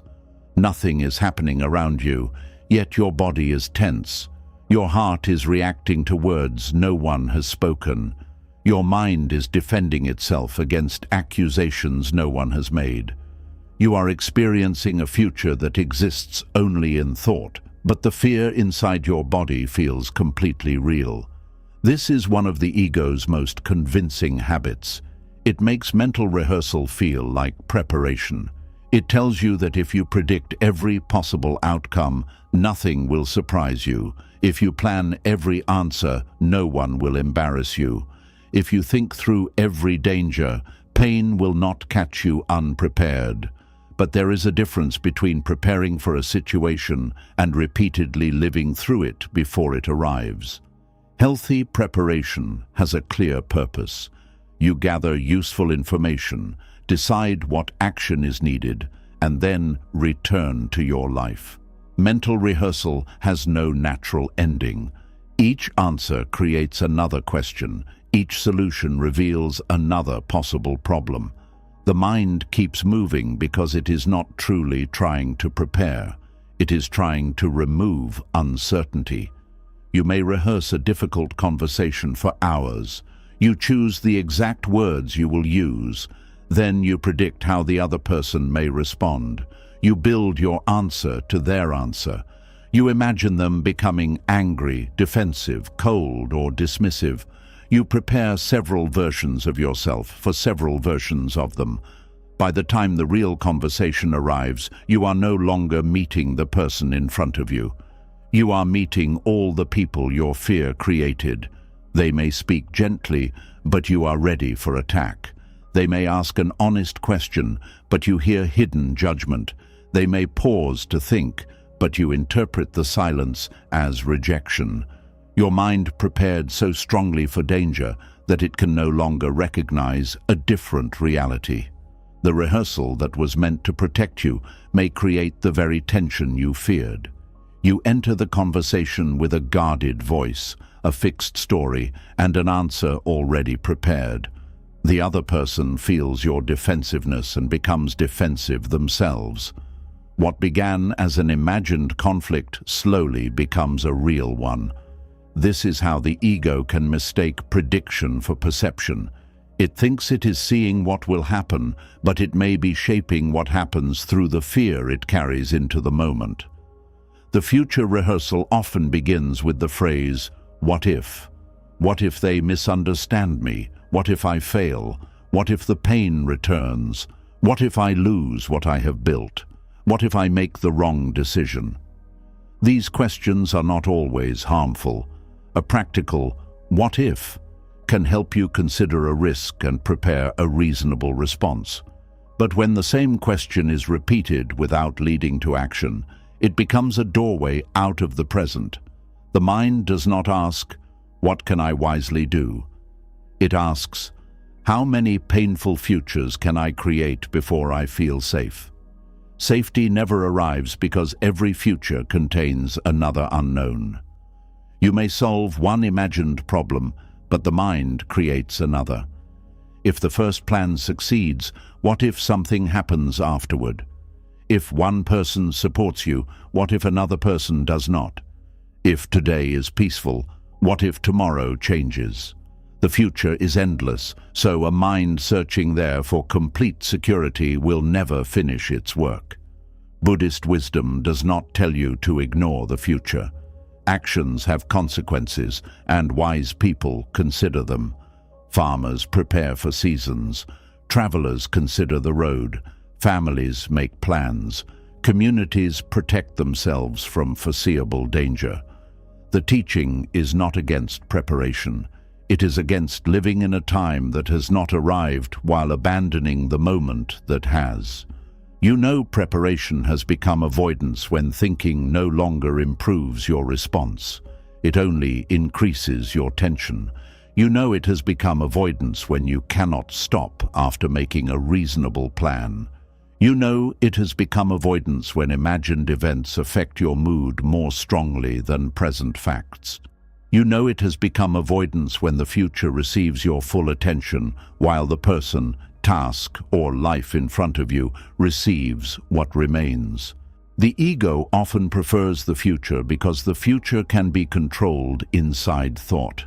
In the mind, you can pause the conversation, rewrite your answer, change the ending, and repeat the scene. Real life is less obedient. People interrupt. Emotions appear. Unexpected information changes the situation. The imagined future gives you the feeling of control without requiring you to face the uncertainty of actual experience. This is why a person may spend months thinking about beginning something while never beginning. They research every possibility, plan every stage, study every risk, and predict every failure. It looks like commitment, but the planning protects them from the vulnerability of action. As long as the project remains in the future, it cannot truly fail. As long as the conversation remains rehearsed, no one can truly reject you. As long as the decision remains under analysis, you do not have to face its consequences. The future becomes a waiting room where the ego delays living. You may tell yourself that you will act when you feel ready, but readiness can become another perfect condition that never arrives. The mind keeps rehearsing because rehearsal feels safer than participation. Participation requires you to be seen. It allows mistakes. It exposes limits. It invites responses you cannot control. The ego would rather perfect a life in thought than live an imperfect life in reality. This is not laziness. Often it is fear wearing the appearance of seriousness. The person may be mentally exhausted because they have been working inside their thoughts all day, yet nothing in the outer world has changed. They have fought arguments, survived disasters, defended decisions, and prepared explanations. The body has carried the stress of many events that never occurred. This has a real cost. The nervous system does not always separate a vividly imagined danger from an immediate one. When the mind repeatedly creates a threatening future, the body may tighten, the breath may shorten, and rest may become difficult. You may feel tired without understanding why. You have not been resting in the present. You have been traveling through possible emergencies. The ego believes that expecting pain will make pain hurt less. It tells you that surprise is the real danger. If you can see disappointment coming, perhaps you will remain in control. But expecting pain does not remove its impact. It often makes you suffer twice, once before anything happens, and again if it actually does. Sometimes the feared event never occurs, which means all the earlier suffering was created entirely by thought. Yet the mind rarely pauses to notice this. It quickly moves to another prediction. It says, "It did not happen this time, but that does not mean it will not happen next time." The prediction protects itself from being disproved. This is how fear can become a permanent advisor. The mind may also believe that negative prediction prevents disappointment. You lower your hopes, expect rejection, and prepare for failure. If the outcome is painful, you can say, "I knew it." This gives the ego a small feeling of victory. But being correct about pain is not the same as being free from it. The desire to say, "I knew this would happen," may cost you the ability to receive anything good before the outcome is known. You do not enjoy the relationship because you are studying signs of its ending. You do not celebrate progress because you are preparing for reversal. You do not rest during peace because you are waiting for the next problem. You turn every beautiful moment into evidence that something valuable may soon be lost. The fear is understandable. When life has surprised you painfully before, the mind may decide never to be surprised again. It becomes watchful. It studies small changes. It tries to detect danger earlier than it did last time. This may have once helped you survive a difficult environment. If people around you were unpredictable, noticing changes in tone, mood, or behavior may have protected you. You learn to think ahead because the present did not feel secure. But the same habit can continue long after the environment changes. You may now be surrounded by safer people, yet your mind is still rehearsing old dangers. A quiet expression feels like the beginning of anger. A delayed message feels like abandonment. A small mistake feels like a future disaster. The present person becomes covered by the shadow of someone from the past. Buddhist awareness invites you to separate memory from immediate reality. Ask, "What is happening now before I add my prediction?" This question is simple, but powerful. Perhaps what is happening now is only that someone has not replied. The mind adds, "They are losing interest." Perhaps what is happening now is that your manager wants to speak with you. The mind adds, "I am about to lose everything." Perhaps what is happening now is that your body feels unusual. The mind adds, "Something terrible is beginning." Facts are often small. Predictions make them enormous. This does not mean dismissing genuine warning signs. It means learning to see the difference between observation and interpretation. Observation says, "Their behavior has changed consistently over several weeks." Prediction says, "This one quiet afternoon means the relationship is ending." Observation says, "I have an important deadline and need a plan." Prediction says, if I make one mistake, my entire future will collapse. Observation keeps you in contact with reality. Prediction may pull you into a story. One helpful practice is to divide what you know from what you fear. What facts are available right now? What part has been added by the mind? What useful action can be taken today? Suppose you are worried about a future conversation. The facts may be that a difficult issue needs to be discussed. Your fear may be that the other person will reject, insult, or leave you. The useful action may be preparing 2 or 3 clear points and choosing an appropriate time to speak. After that, continuing to rehearse every possible reaction does not create more wisdom. It creates more suffering. You do not need to predict every response. You need to remain present enough to hear the response that actually comes. This is where inner trust from the previous lesson becomes essential. The mind rehearses the future because it does not believe you can think, feel, and respond in real time. It assumes that unless every answer is prepared, you will become helpless. But you have the ability to listen. You can pause. You can say, I need a moment to think. You can ask a question. You can end a conversation that becomes harmful. You can return to the issue later. You do not need to know every word in advance because you will still be present when the moment arrives. This trust releases a great burden. You stop trying to send a future version of yourself instructions for every possible event. You allow that future self to receive the reality that will be available then. The person you are tomorrow may know something you do not know today. They may have more information, support, strength, or clarity. Rehearsing everything now assumes that your current fear is wiser than your future awareness. Sometimes, the most responsible thing you can do for your future self is to leave them room to respond.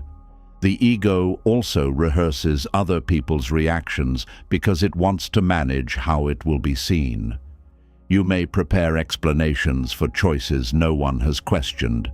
You imagine criticism and build a defense. You predict disappointment and prepare to justify yourself. This can happen even when no one has asked for an explanation. The audience exists only in your mind, yet you're already standing before it. You may spend an entire evening defending a decision to people who are not present. You explain your needs, your boundaries, your failures, and your hopes. The imagined audience argues back. You make another defense. The deeper fear may be that your own approval is not enough. You need to prove that your choice is reasonable before you feel permitted to make it. This turns the future into a courtroom. Every decision must be defended. Every change must be explained. Every boundary must survive an imagined trial. The ego says this preparation will make you stronger, but it may reveal that your inner authority is weak. You do not yet trust that a respectful decision can remain valid even if someone dislikes it. You cannot rehearse enough to guarantee understanding. Some people may misunderstand you no matter how carefully you speak. Others may judge from their own needs, fears, or limited information. Your task is not to prepare a perfect defense against every possible opinion. Your task is to act as honestly as you can and remain open to useful feedback. This is a more balanced position. You do not become stubborn. You listen when another person sees something you missed. But you also stop treating every imagined disagreement as an emergency. The future rehearsal can appear in happy situations too. You may receive good news and immediately begin thinking about what could go wrong. A new relationship begins, and the mind jumps to the possibility of betrayal. A new opportunity appears, and you start predicting failure. The present offers joy, but the ego refuses to enter fully because joy creates vulnerability. The more valuable something feels, the more painful its loss would be. So the mind moves ahead and practices losing it. This may seem like emotional protection. In truth, it reduces the amount of life you receive. You do not protect joy by refusing to feel it. You only make the present poorer. Everything changes, but that is not a reason to reject what is here. A beautiful sunset does not become meaningless because it will end. Its ending is part of what makes attention so important. Buddhist mindfulness does not ask you to possess the moment. It asks you to meet it. To meet a moment is different from trying to keep it, you know. It is passing, yet you allow yourself to be present. You do not rush forward to its loss. You do not turn impermanence into a reason for emotional distance. You let the experience be complete while it is here. This can be difficult for people who have learned that happiness is followed by pain. They become suspicious of peace. When life becomes calm, the mind starts searching for the hidden threat. It asks, why is everything going well? What am I missing? How long will this last? The person may unconsciously create conflict because familiar tension feels safer than unfamiliar peace. At least tension is known. Peace leaves space, and space allows uncertainty. The ego may prefer a predictable problem to an unpredictable possibility. This is why learning to remain in a good moment can be a spiritual practice. When something is peaceful, notice the urge to leave it mentally. Notice how quickly the mind starts planning, worrying, or searching.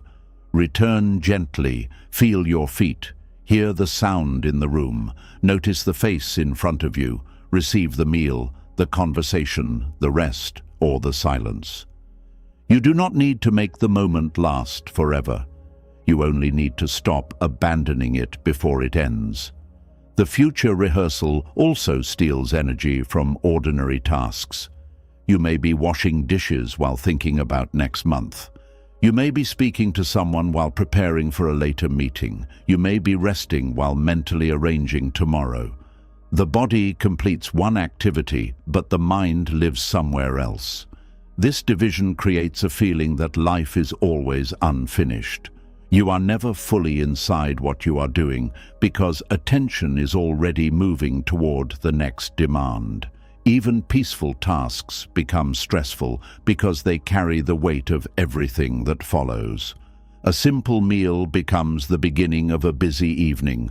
Sunday becomes preparation for Monday. A conversation becomes a rehearsal for another conversation. The present is treated only as a bridge to the future. Eventually, years can pass this way. You keep preparing to live, but living always remains one step ahead. The ego says, once this problem is solved, I will be present. Once I know the outcome, I will relax. Once this season passes, I will enjoy life. But after one season comes another. The habit of leaving the present does not end simply because circumstances improve. It finds a new future to occupy. Presence must be practiced before conditions are perfect. This does not require a silent retreat or a life without responsibilities. It begins in ordinary moments. When eating, taste the food. When walking, feel the movement. When listening, stop preparing your reply for a few seconds.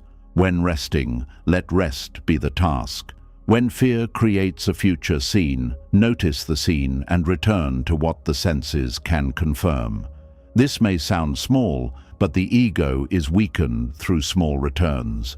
You do not defeat future thinking once and forever. You return each time you notice that you have left. The return itself is the practice. At first, you may realize that your mind has been gone for 20 minutes.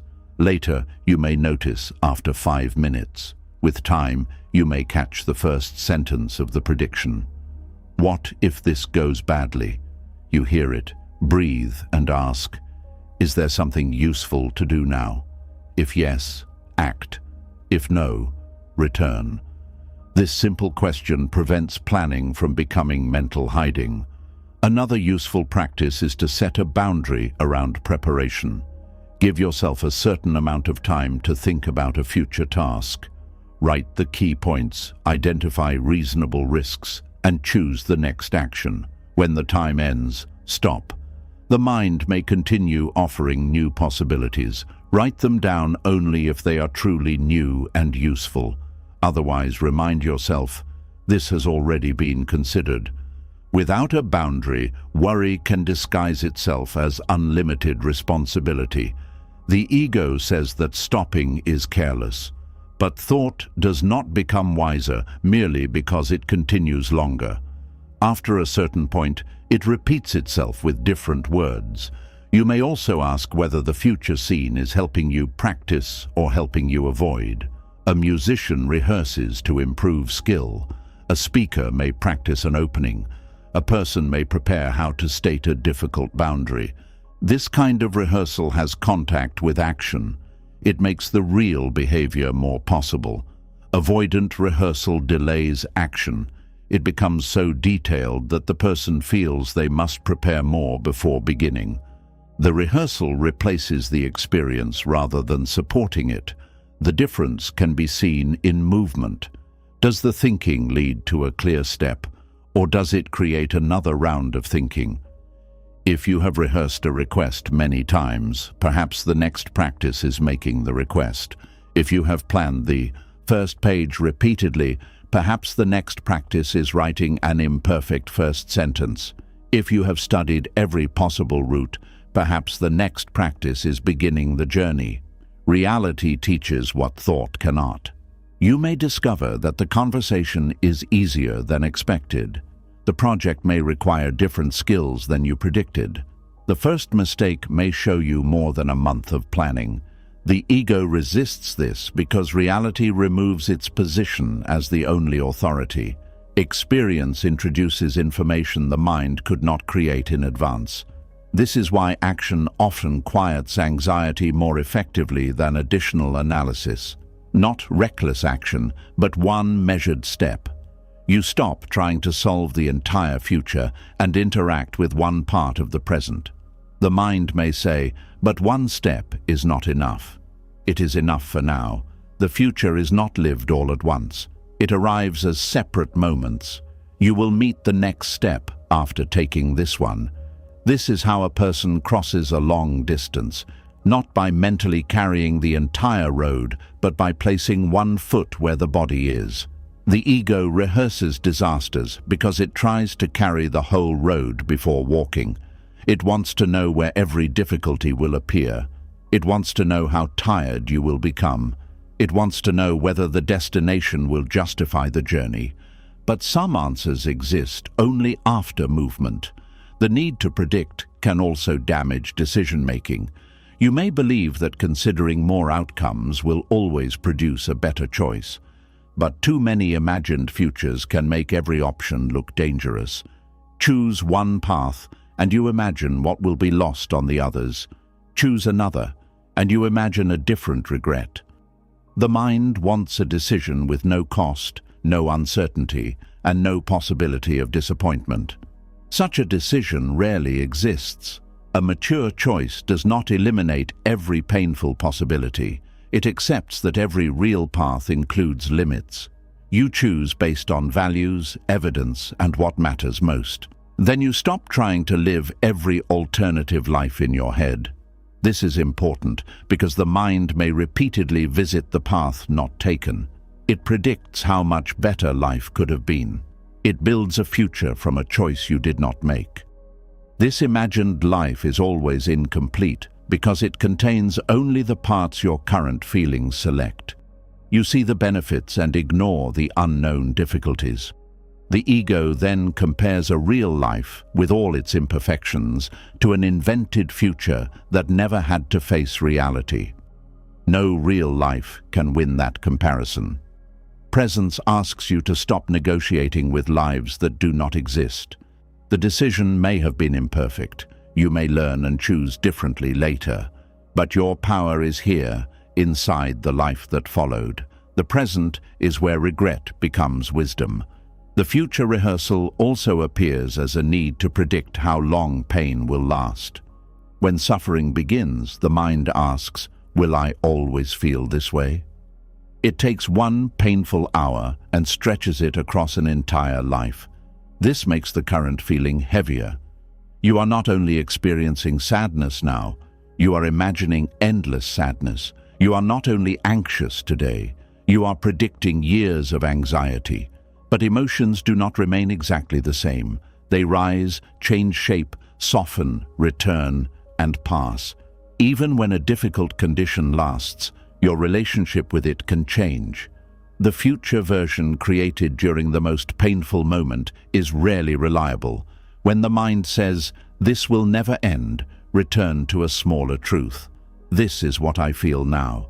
That does not minimize the pain. It removes the imagined eternity attached to it. You do not need to know how you will feel next month to care for yourself in this hour. You may need water, rest, a calm conversation, professional support, a walk, a pause from difficult information. These are present responses to present needs. The ego may dislike their simplicity because it wants a complete rescue plan. But healing often occurs through many small responses, not one perfect prediction. Buddhist teaching repeatedly returns to direct experience because the present is where suffering can be understood. You cannot observe tomorrow's breath. You cannot release next week's anger. You cannot practice compassion in a conversation that exists only in thought. Practice happens here, this breath, this sensation, this thought, this choice. The mind may call this too small. It wants a grand answer to the whole future, yet life is always appearing in small forms. A sound, a movement, a word, a feeling, a decision. When you meet these forms clearly, you are living. When you rush past them toward an imagined future, life becomes an idea. There is another hidden reason the ego rehearses tomorrow. It wants to avoid the emptiness of now. The present may feel ordinary. There may be no emergency, achievement, or clear problem to solve. For a mind used to tension, this quietness can feel uncomfortable. Future thinking creates drama. It gives the ego a role. It becomes the planner, defender, rescuer, or survivor. Without a future problem, it may not know who to be. This is why some people continue worrying even after all reasonable action has been taken. The worry provides identity. It makes them feel engaged with life, but presence asks for no performance. It may simply ask you to sit, breathe, and exist without solving anything. This can feel strangely vulnerable. You meet boredom, restlessness, loneliness, unprocessed emotion. The future had been covering these experiences. When the mind becomes quiet, what was hidden may rise.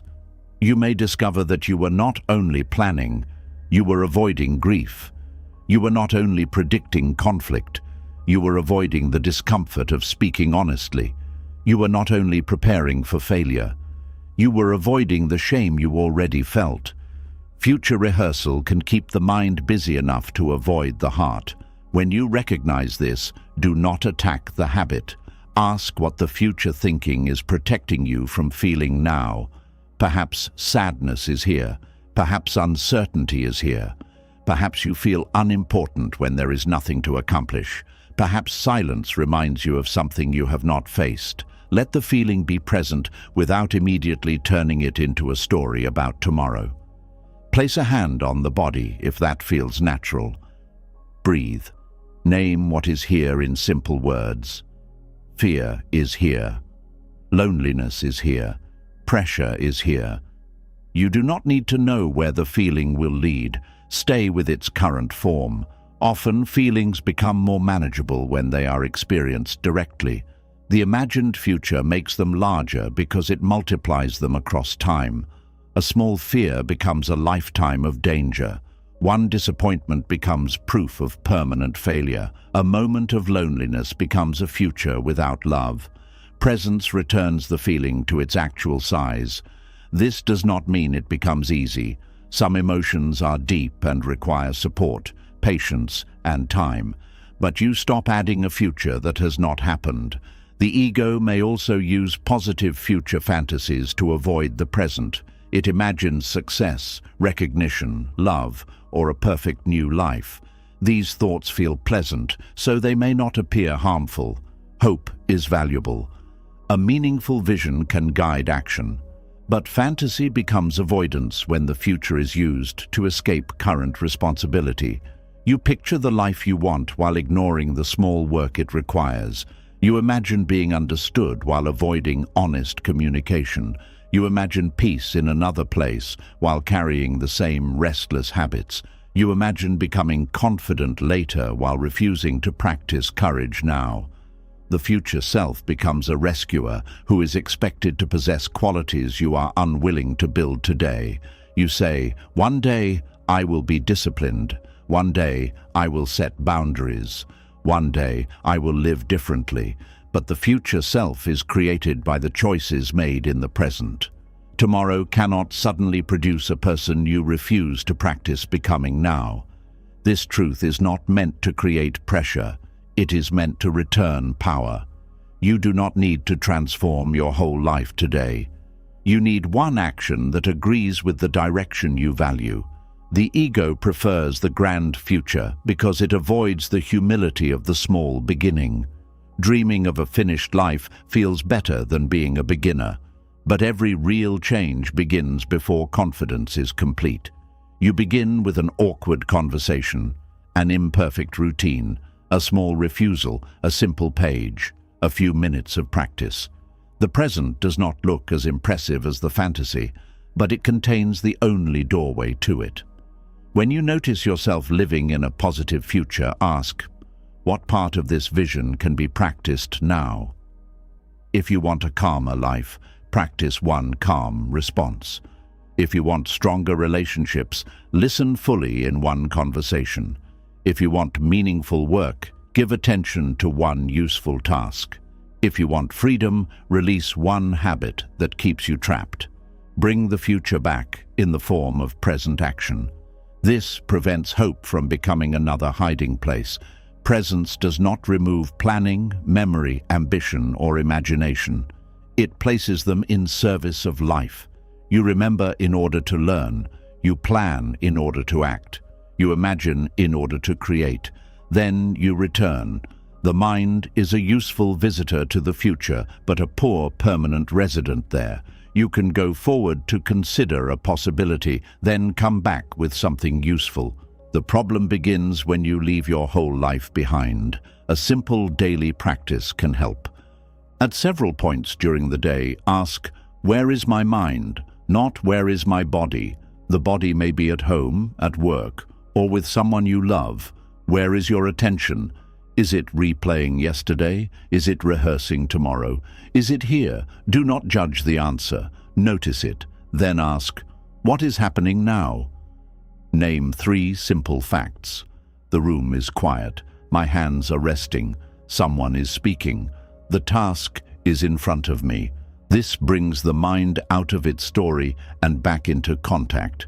You may need to return 100 times. That is not failure. Each return is the moment of practice. The ego may claim that presence will make you unprepared. Test this belief carefully. You may find that a present mind responds better because it is not crowded by imagined scenes. It hears what is actually said. It notices what has changed. It sees opportunities that prediction missed. It uses energy where action is possible. A mind trapped in rehearsal may appear prepared, but it is often prepared only for its own story. When reality differs, it struggles to adjust. Presence creates flexibility. You arrive without demanding that the moment follow your script. You carry values rather than memorized reactions. You know the truth you want to express, but remain willing to listen. You have a plan, but can revise it. You recognize risk, but do not invent danger where none is visible. This is a deeper intelligence than constant prediction. It is intelligence in relationship with reality. There will still be times when planning is necessary. Important decisions deserve thought. Complex tasks require preparation. Real dangers should not be ignored. The lesson is not to stop thinking ahead. It is to notice when thinking ahead stops serving the present. Planning should lead back to action. Prediction should not replace observation. Preparation should have a stopping point. Hope should not delay participation. Fear should not be allowed to write tomorrow as though it were already certain. When you understand this, the future becomes lighter. It is no longer a place you must enter early and control. It becomes a space that will reveal itself in time. You can make wise preparations and leave room for life. You can trust the future version of yourself to meet what arrives. You can admit that some surprises will come, and that surprise is not the same as destruction. You can stop trying to feel tomorrow's emotions today. This is a form of compassion. You stop forcing the body to endure events that may never occur. You stop asking the heart to grieve losses that have not happened. You stop turning each quiet moment into preparation for pain. You allow today to remain today. The ego will continue offering stories. It may say, "Think about this once more. You may have missed something." Sometimes it will be correct. A new fact may require attention, but often it is only repeating an old fear. Learn the difference by asking whether the thought contains new information or only new language. If there is new information, consider it. If there is no new information, return. You do not need to defeat the thought. You simply stop feeding it with another hour. Gradually, the mind learns that it does not need to predict everything to keep you safe. It sees that you can prepare without obsessing. You can enter conversations without controlling every word. You can make plans without living inside them. Most importantly, it learns that the present is not an empty space between problems. It is your life. The cup in your hand is your life. The person speaking to you is your life. The tired body asking for rest is your life. The quiet evening you keep using to worry about tomorrow is your life.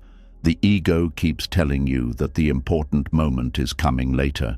Later, you will know. Later, you will be ready. Later, you will relax. But later always arrives as now. If you have not learned to enter now, you will meet each future moment with the same habit of leaving it.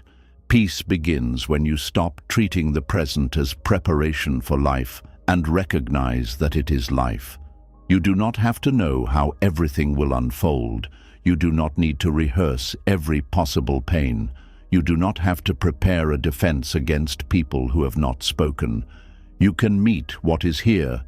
You can take one useful action. You can leave the rest untouched until it becomes real. This is not carelessness. It is the wisdom of giving each moment only the burden that belongs to it. Today does not need to carry tomorrow's disaster. This conversation does not need to contain every future conversation. This mistake does not need to predict your entire life. This uncertainty does not need an immediate ending.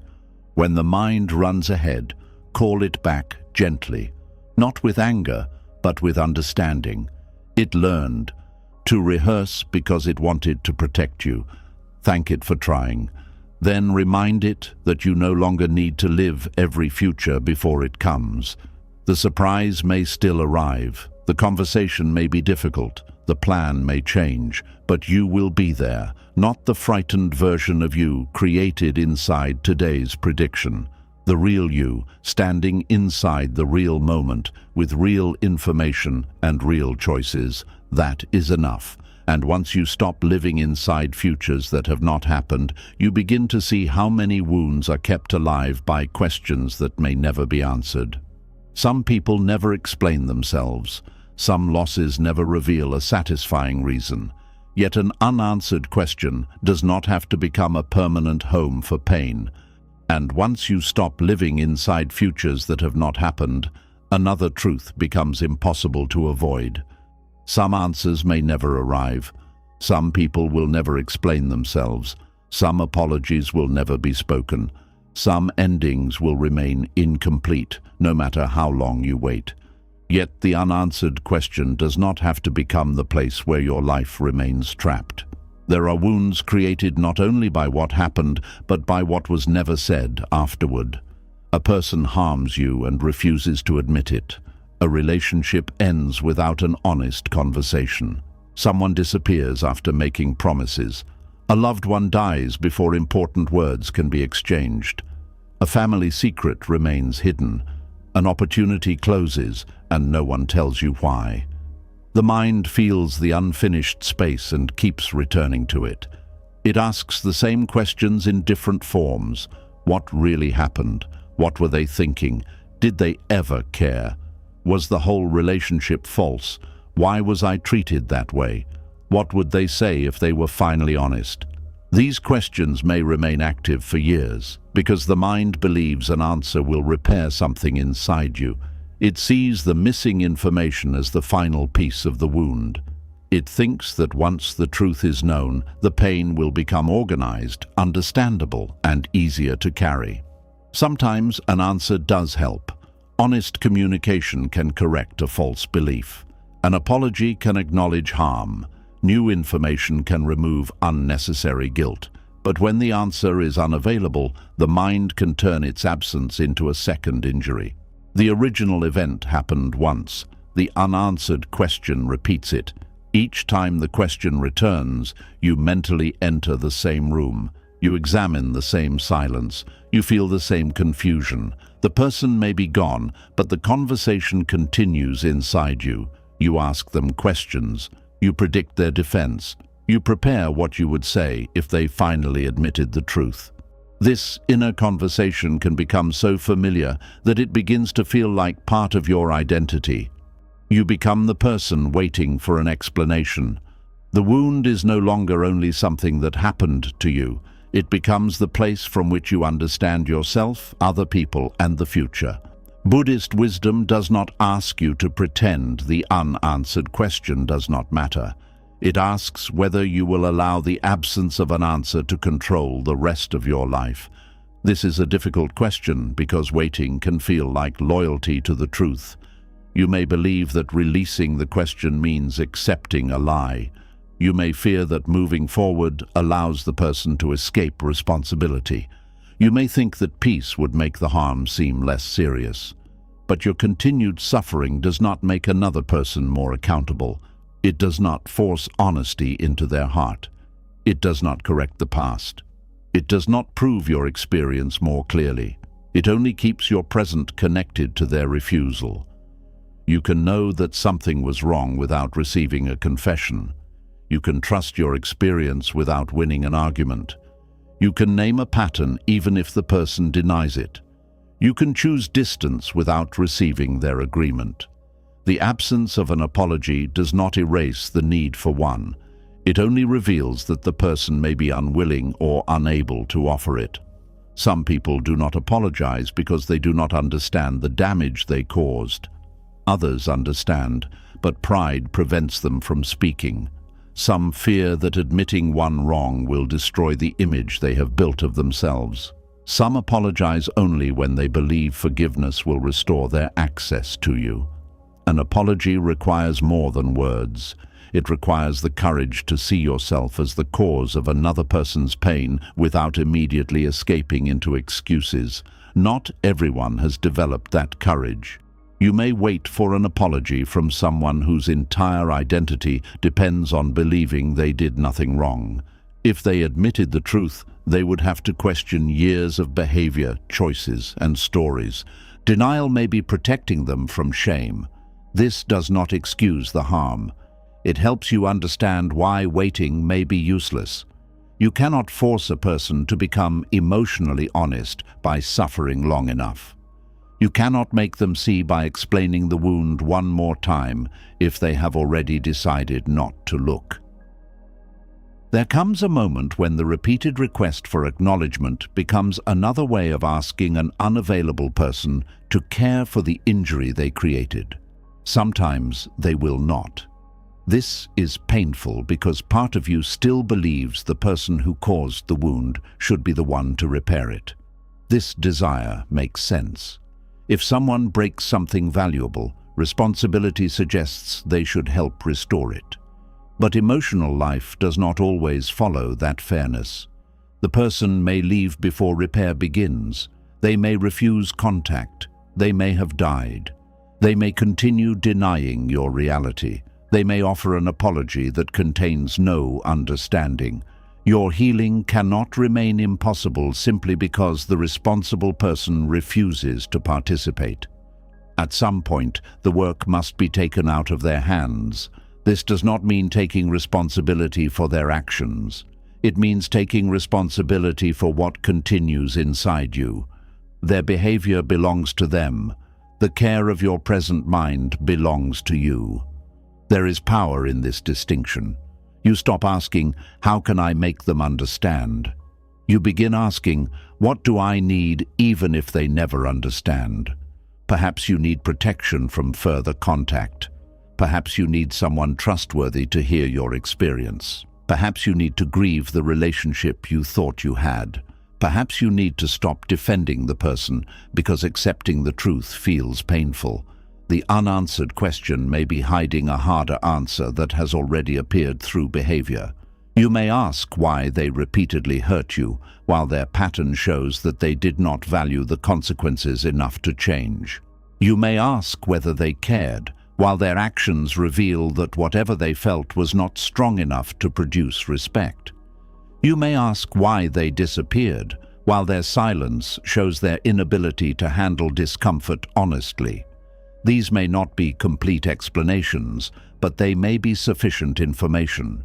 The mind often rejects sufficient truth because it wants satisfying truth. A satisfying answer would explain everything and reduce the pain. Sufficient truth only gives you enough clarity to make a wise choice. It may not answer every emotional question, but it shows you what kind of behavior occurred and what you must do next. You may never know what was inside another person's mind. You can still recognize what their actions created in your life. This protects you from becoming trapped in motive. People often excuse harmful behavior because they are unsure whether the person intended to cause pain. They say, perhaps they did not mean it. This may be true, but intention is only one part of the situation. A person can cause serious harm without planning it. Lack of awareness does not remove the effect.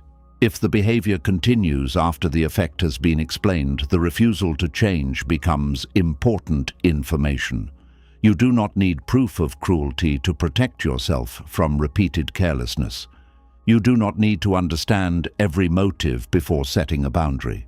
The question, why did they do this, may never be fully answered.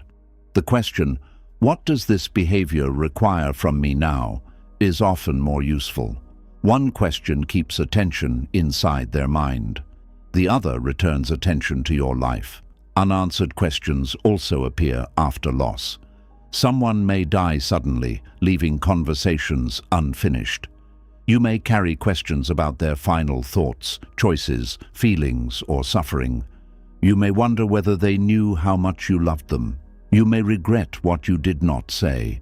Grief can become tightly attached to these questions because there is no possibility of receiving a direct reply. The mind may create different versions of the final conversation. In one version, the person forgives you. In another, they explain a hidden choice. In another, you say everything perfectly. These inner conversations can offer temporary comfort, but they may also keep you negotiating with an ending that cannot be reversed. The pain is not always asking for an answer. Sometimes it is asking for permission to mourn what will remain unfinished. Every close relationship contains unfinished moments. No two people say everything. No final conversation can summarize a whole life. Even when death is expected, words remain unsaid. The belief that you needed one perfect ending may come from the ego's discomfort with human limitation. Love was never perfect communication. It was also shared. Meals, ordinary help, repeated presence, laughter, patience, conflict, and return. What you meant to each other may be larger than the final words you exchanged. If you regret something, let the regret become tenderness rather than lifelong punishment. Speak the words privately. Write them down. Allow yourself to feel the sadness of not being able to deliver them in the way you wanted. Then ask how those words can become part of the life you still have. An apology you can no longer give to one person may become greater care toward others. Love you did not express enough may become a reason to speak more openly now.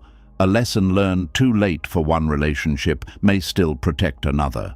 This does not replace the person. It prevents unfinished love from becoming frozen love. Some unanswered questions concern injustice. You may ask why a painful event happened to someone who did not deserve it. There may be no moral explanation.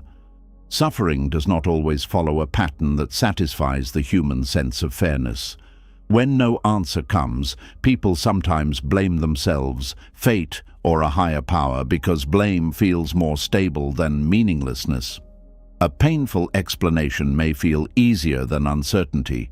You may think, perhaps this happened because I failed. Perhaps I was being punished. Perhaps I should have seen it coming. These beliefs create an answer, but not necessarily a true one. The mind may prefer self-blame because it gives a strange sense of control. If you caused everything, then perhaps future pain can be prevented through perfect behavior. Accepting that some events were beyond your control feels more frightening, but carrying false guilt does not honor the loss. It only adds another wound.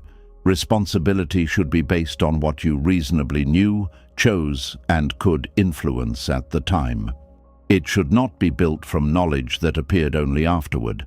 After an event, signs can seem obvious. The mind arranges the past into a clear story. It says you should have known what the signs meant. But before the outcome, those signs may have been mixed with many ordinary details.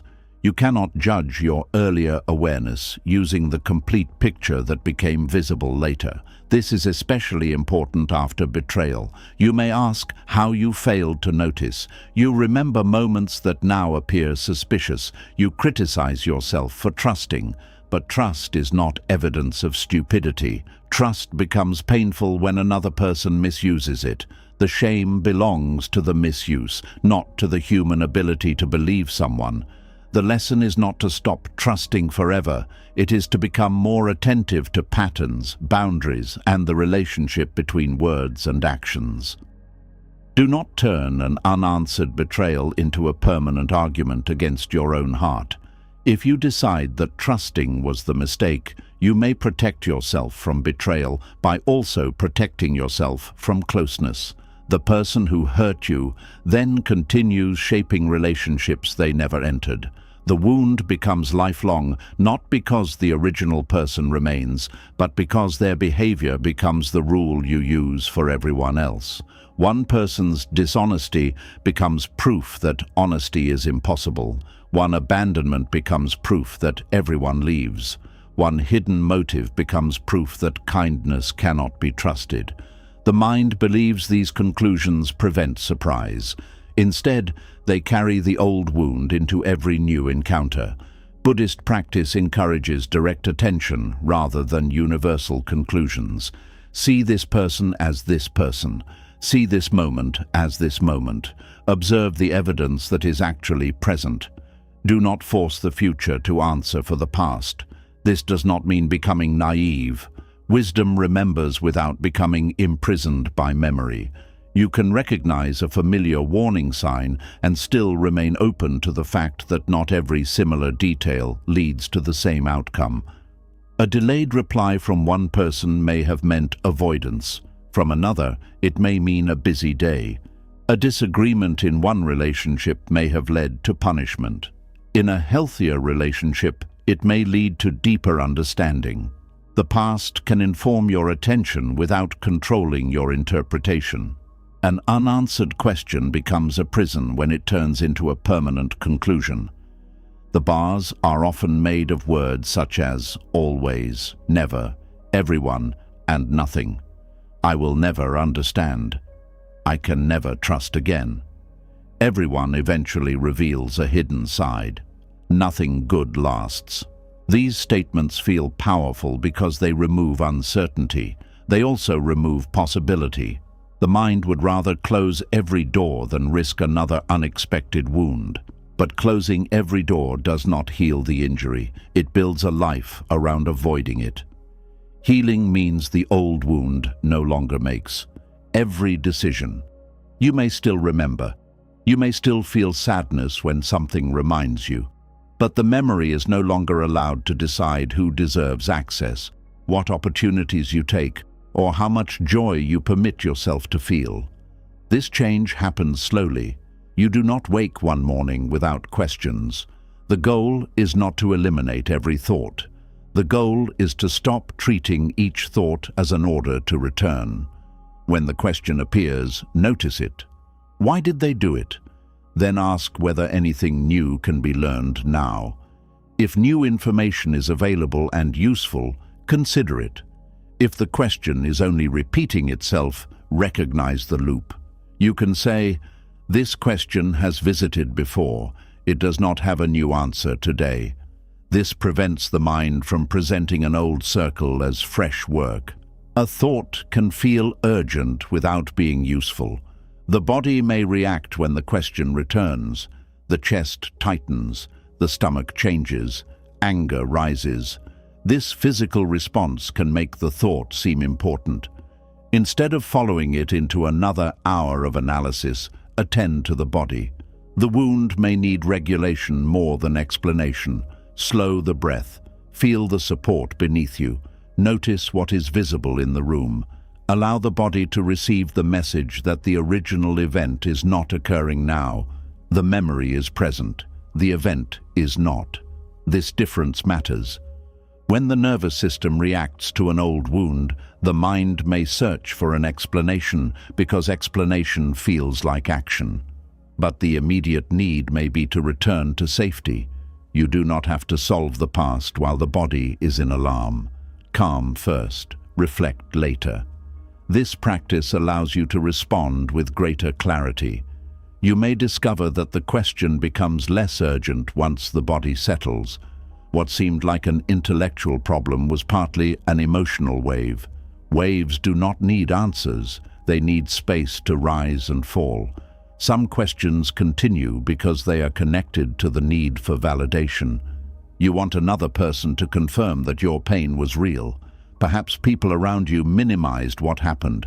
They told you to move on, stop thinking about it, or be grateful it was not worse. This can create a second wound. You begin questioning your own experience. Was I too sensitive? Did I misunderstand? Am I making it larger than it was? The lack of validation makes you search more intensely for proof. Self-validation does not mean assuming every interpretation is correct. It means acknowledging that your emotional experience occurred. You can review facts honestly while still respecting the pain. You may say, "I do not know everything they intended, but I know this affected me deeply. I may have made mistakes too, but that does not make all behavior acceptable. My pain does not need to be the greatest pain in the world to deserve care." This restores inner ground. You no longer require everyone to agree before you are permitted to heal.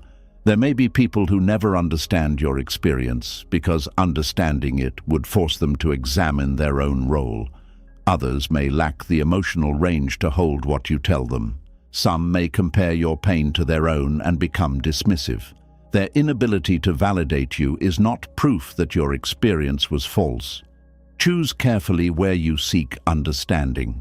A wise friend, counselor, teacher, or support group may help you place the event in a larger context. Being witnessed by someone safe can reduce the need to return repeatedly to the person who harmed you. This is not about creating an audience that agrees with everything. It is about finding a space where honesty, compassion, and thoughtful reflection are possible. The wound becomes more manageable when it is no longer hidden or denied. Yet even supportive people cannot provide the final answer to every question. At some point, the practice returns to you.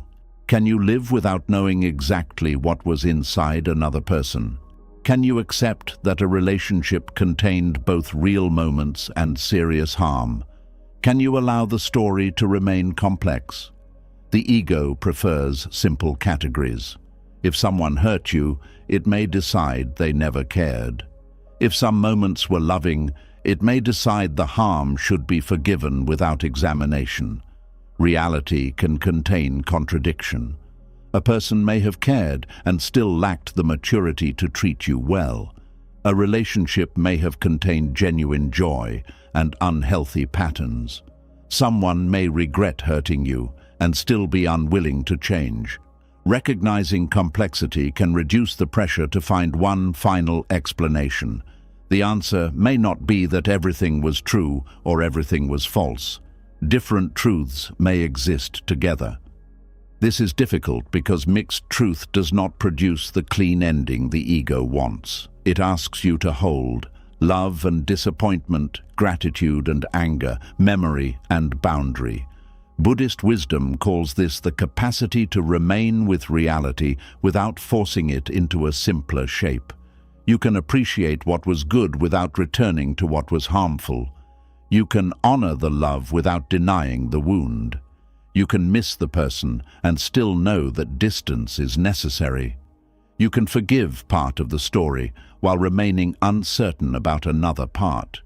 This emotional maturity prevents unanswered questions from becoming lifelong wounds because you no longer require the story to become perfectly consistent. Human beings are not perfectly consistent. They act from different states of mind. Fear may rule them one day and tenderness another.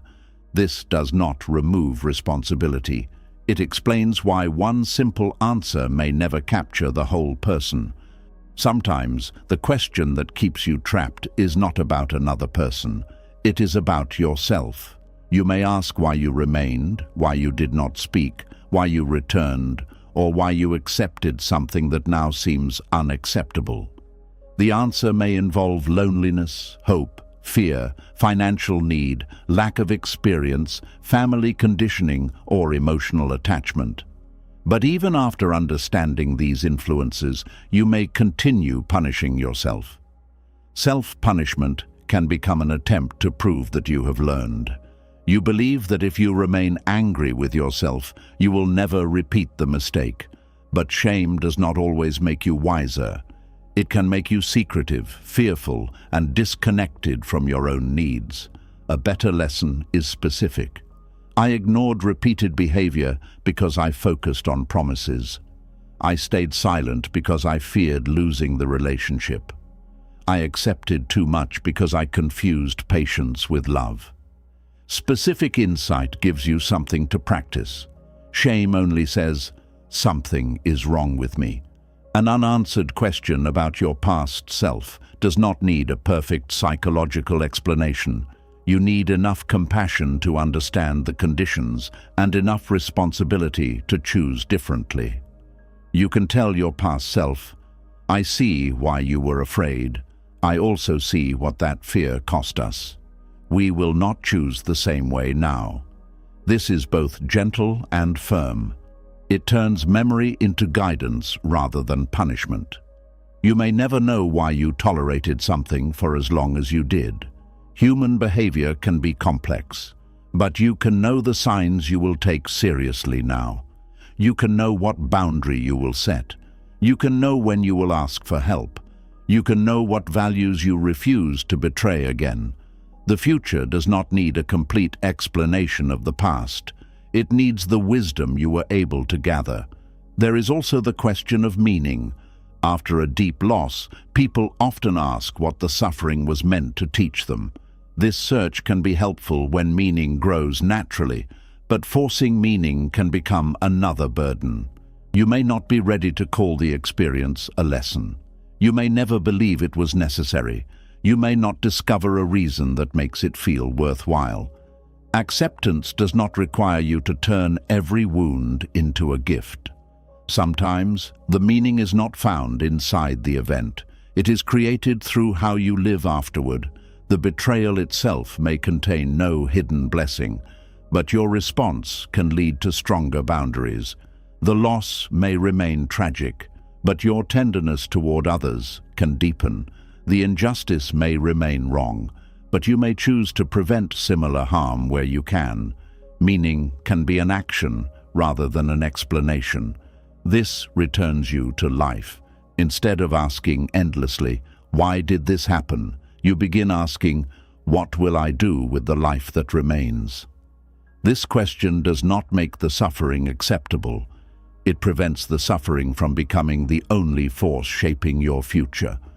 Your answer may change over time. At first, the answer may be simply to survive the day. Later, it may be to speak, create, teach, protect, forgive, or begin again. There is no need to rush. The ego may demand a powerful purpose immediately because emptiness feels unbearable.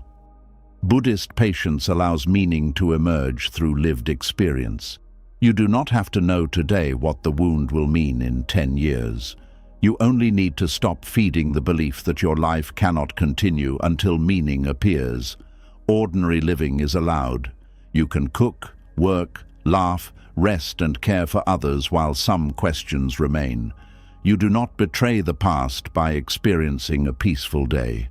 This is important because guilt sometimes keeps people loyal to pain. They fear that healing means forgetting. They worry that joy will make the loss seem unimportant. But memory and suffering are not the same. You can remember someone without remaining broken in the same way.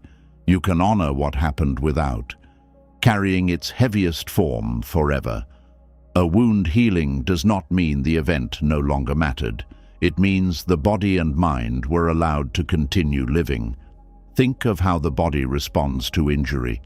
It does not keep the wound open to prove that damage occurred. It closes, repairs, and forms new tissue. The scar remembers in another way. Emotional healing can work similarly. You do not erase the story. You stop reopening it each day to check whether it still hurts. A scar may remain sensitive. Certain dates, places, or words may awaken emotion. This does not mean the wound has returned to its first condition. Do not turn every difficult day into proof that you have made no progress. Healing is not the absence of memory. It is the return of choice. You remember, but you can decide what to do next. You feel sadness, but it does not automatically consume the whole day. You hear the old question, but you are not required to answer it again. Choice is the door out of the emotional prison. The prison is maintained by automatic return. A trigger appears and you enter the same story. Awareness creates a pause. Inside that pause you may say, "This memory deserves kindness, but it does not need another investigation." Then choose an action that belongs to the present. Drink water, step outside, speak to someone safe, continue the task, rest. Write what you feel without sending it to the person. The action may seem ordinary, but it reminds the nervous system that life exists beyond the question. With practice, attention becomes less loyal to the wound. This does not happen through force. If you command yourself never to think about it, the mind may return more strongly. Instead, acknowledge the thought without building a home around it. There is the old question. There is the desire for an apology. There is the wish that the ending had been different. You see it, but you do not become it. This is the Buddhist practice of observing mental events as temporary conditions. A thought arises because certain memories and emotions meet. It remains for a time, then it changes. The thought is not a final truth merely because it appeared. You do not need to follow every thought to its conclusion. This realization is deeply freeing.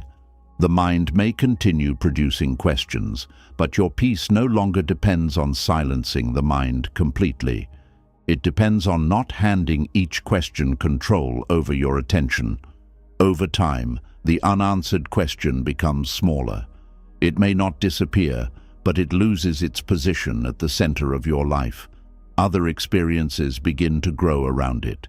New relationships, new skills, new forms of understanding, a stronger sense of self. The wound becomes one part of a much larger life. This is how an emotional prison opens. The walls may not fall in one dramatic moment. Space simply begins appearing where there was once only pain. You notice that you went an entire morning without thinking about the person. You hear their name and recover more quickly. You no longer feel the need to explain the entire story to everyone. You stop checking whether they have changed. You become more interested in your own direction than in their consequences.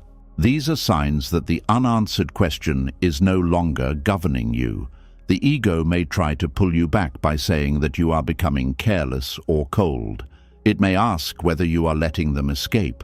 Remember, healing is not a legal judgment. You are not declaring the behavior acceptable. You are withdrawing your life from the endless trial. The truth can remain true without being argued every day. What happened can remain wrong without becoming your daily residence. You are allowed to close the courtroom even when the accused never confesses. You are allowed to walk away from a door that never opened. You are allowed to stop asking silence to speak. Perhaps one day an answer will arrive. The person may return with an apology. New information may appear. Time may reveal something you did not understand. If that happens, you can meet the answer then. You do not need to remain wounded in preparation for it. You do not have to keep your life emotionally paused so the answer can find you in the same condition. A late answer may help. It may also disappoint you. You may discover that the explanation is ordinary, selfish, confused, or incomplete. By then you may realize that your healing did not require it after all. The greatest freedom is not receiving every answer. It is becoming someone whose life no longer depends on receiving them. You can still value honesty. You can still ask reasonable questions. You can still seek justice and accountability. But you stop turning unavailable information into a condition for peace. You take what is known. You respect what was, felt. You learn what can be learned. You release the demand that the remaining darkness become light before you move. The unanswered parts of your life may always exist. Every human story contains them. We do not fully know the minds of those closest to us. We do not understand every turning point. We cannot see all the causes behind every loss. Yet life can remain meaningful without complete explanation. A song can move you without knowing every thought of the person who wrote it. A friendship can matter even if it ends. A season can shape you even if you never understand why it arrived. Not everything valuable becomes complete. Not everything incomplete must remain painful forever. Peace begins when you stop asking the unanswered question to become something it cannot become. You stop demanding that silence turn into an apology, that absence produce a reason, or that the past return with the missing piece. You meet the wound with compassion instead of interrogation. You say, "I wish I had the answer. I may always wish that. But I will not sacrifice the rest of my life to this question." That is not defeat. It is a boundary placed around suffering. The question may visit, but it may not take over the house. The memory may speak, but it may not make every decision. The person may never apologize, but their silence will not become your identity. The relationship may have ended without honesty, but your future relationships do not have to inherit that dishonesty. The loss may offer no satisfying meaning, but you can still create meaning through the care you bring to the life before you. This is how an unanswered question stops becoming a lifelong wound. Not because the mystery disappears, but because your attachment to solving it softens. You no longer believe your peace is hidden in a sentence someone failed to speak. You discover that peace can begin in your own decision to stop waiting. And when you stop waiting for unanswered questions to release you, a deeper source of suffering becomes visible. The pain did not come only from what happened. Part of it came from the mind's demand that what happened should have been different. Reality created the first wound, but resistance may have been creating another one every day. Subscribe to the channel and become part of a community choosing peace over pressure, wisdom over worry, and awareness over the demands of the ego. Here, we explore Buddhist teachings that help you release control, stop chasing certainty, let go of painful attachments, and return to the present moment with a calmer mind. Each video is created to help you understand yourself more deeply and live with greater freedom, compassion, and inner strength. If this message brought you clarity, subscribe now, turn on notifications, and continue this journey with us. Your next step toward peace may begin with the next lesson.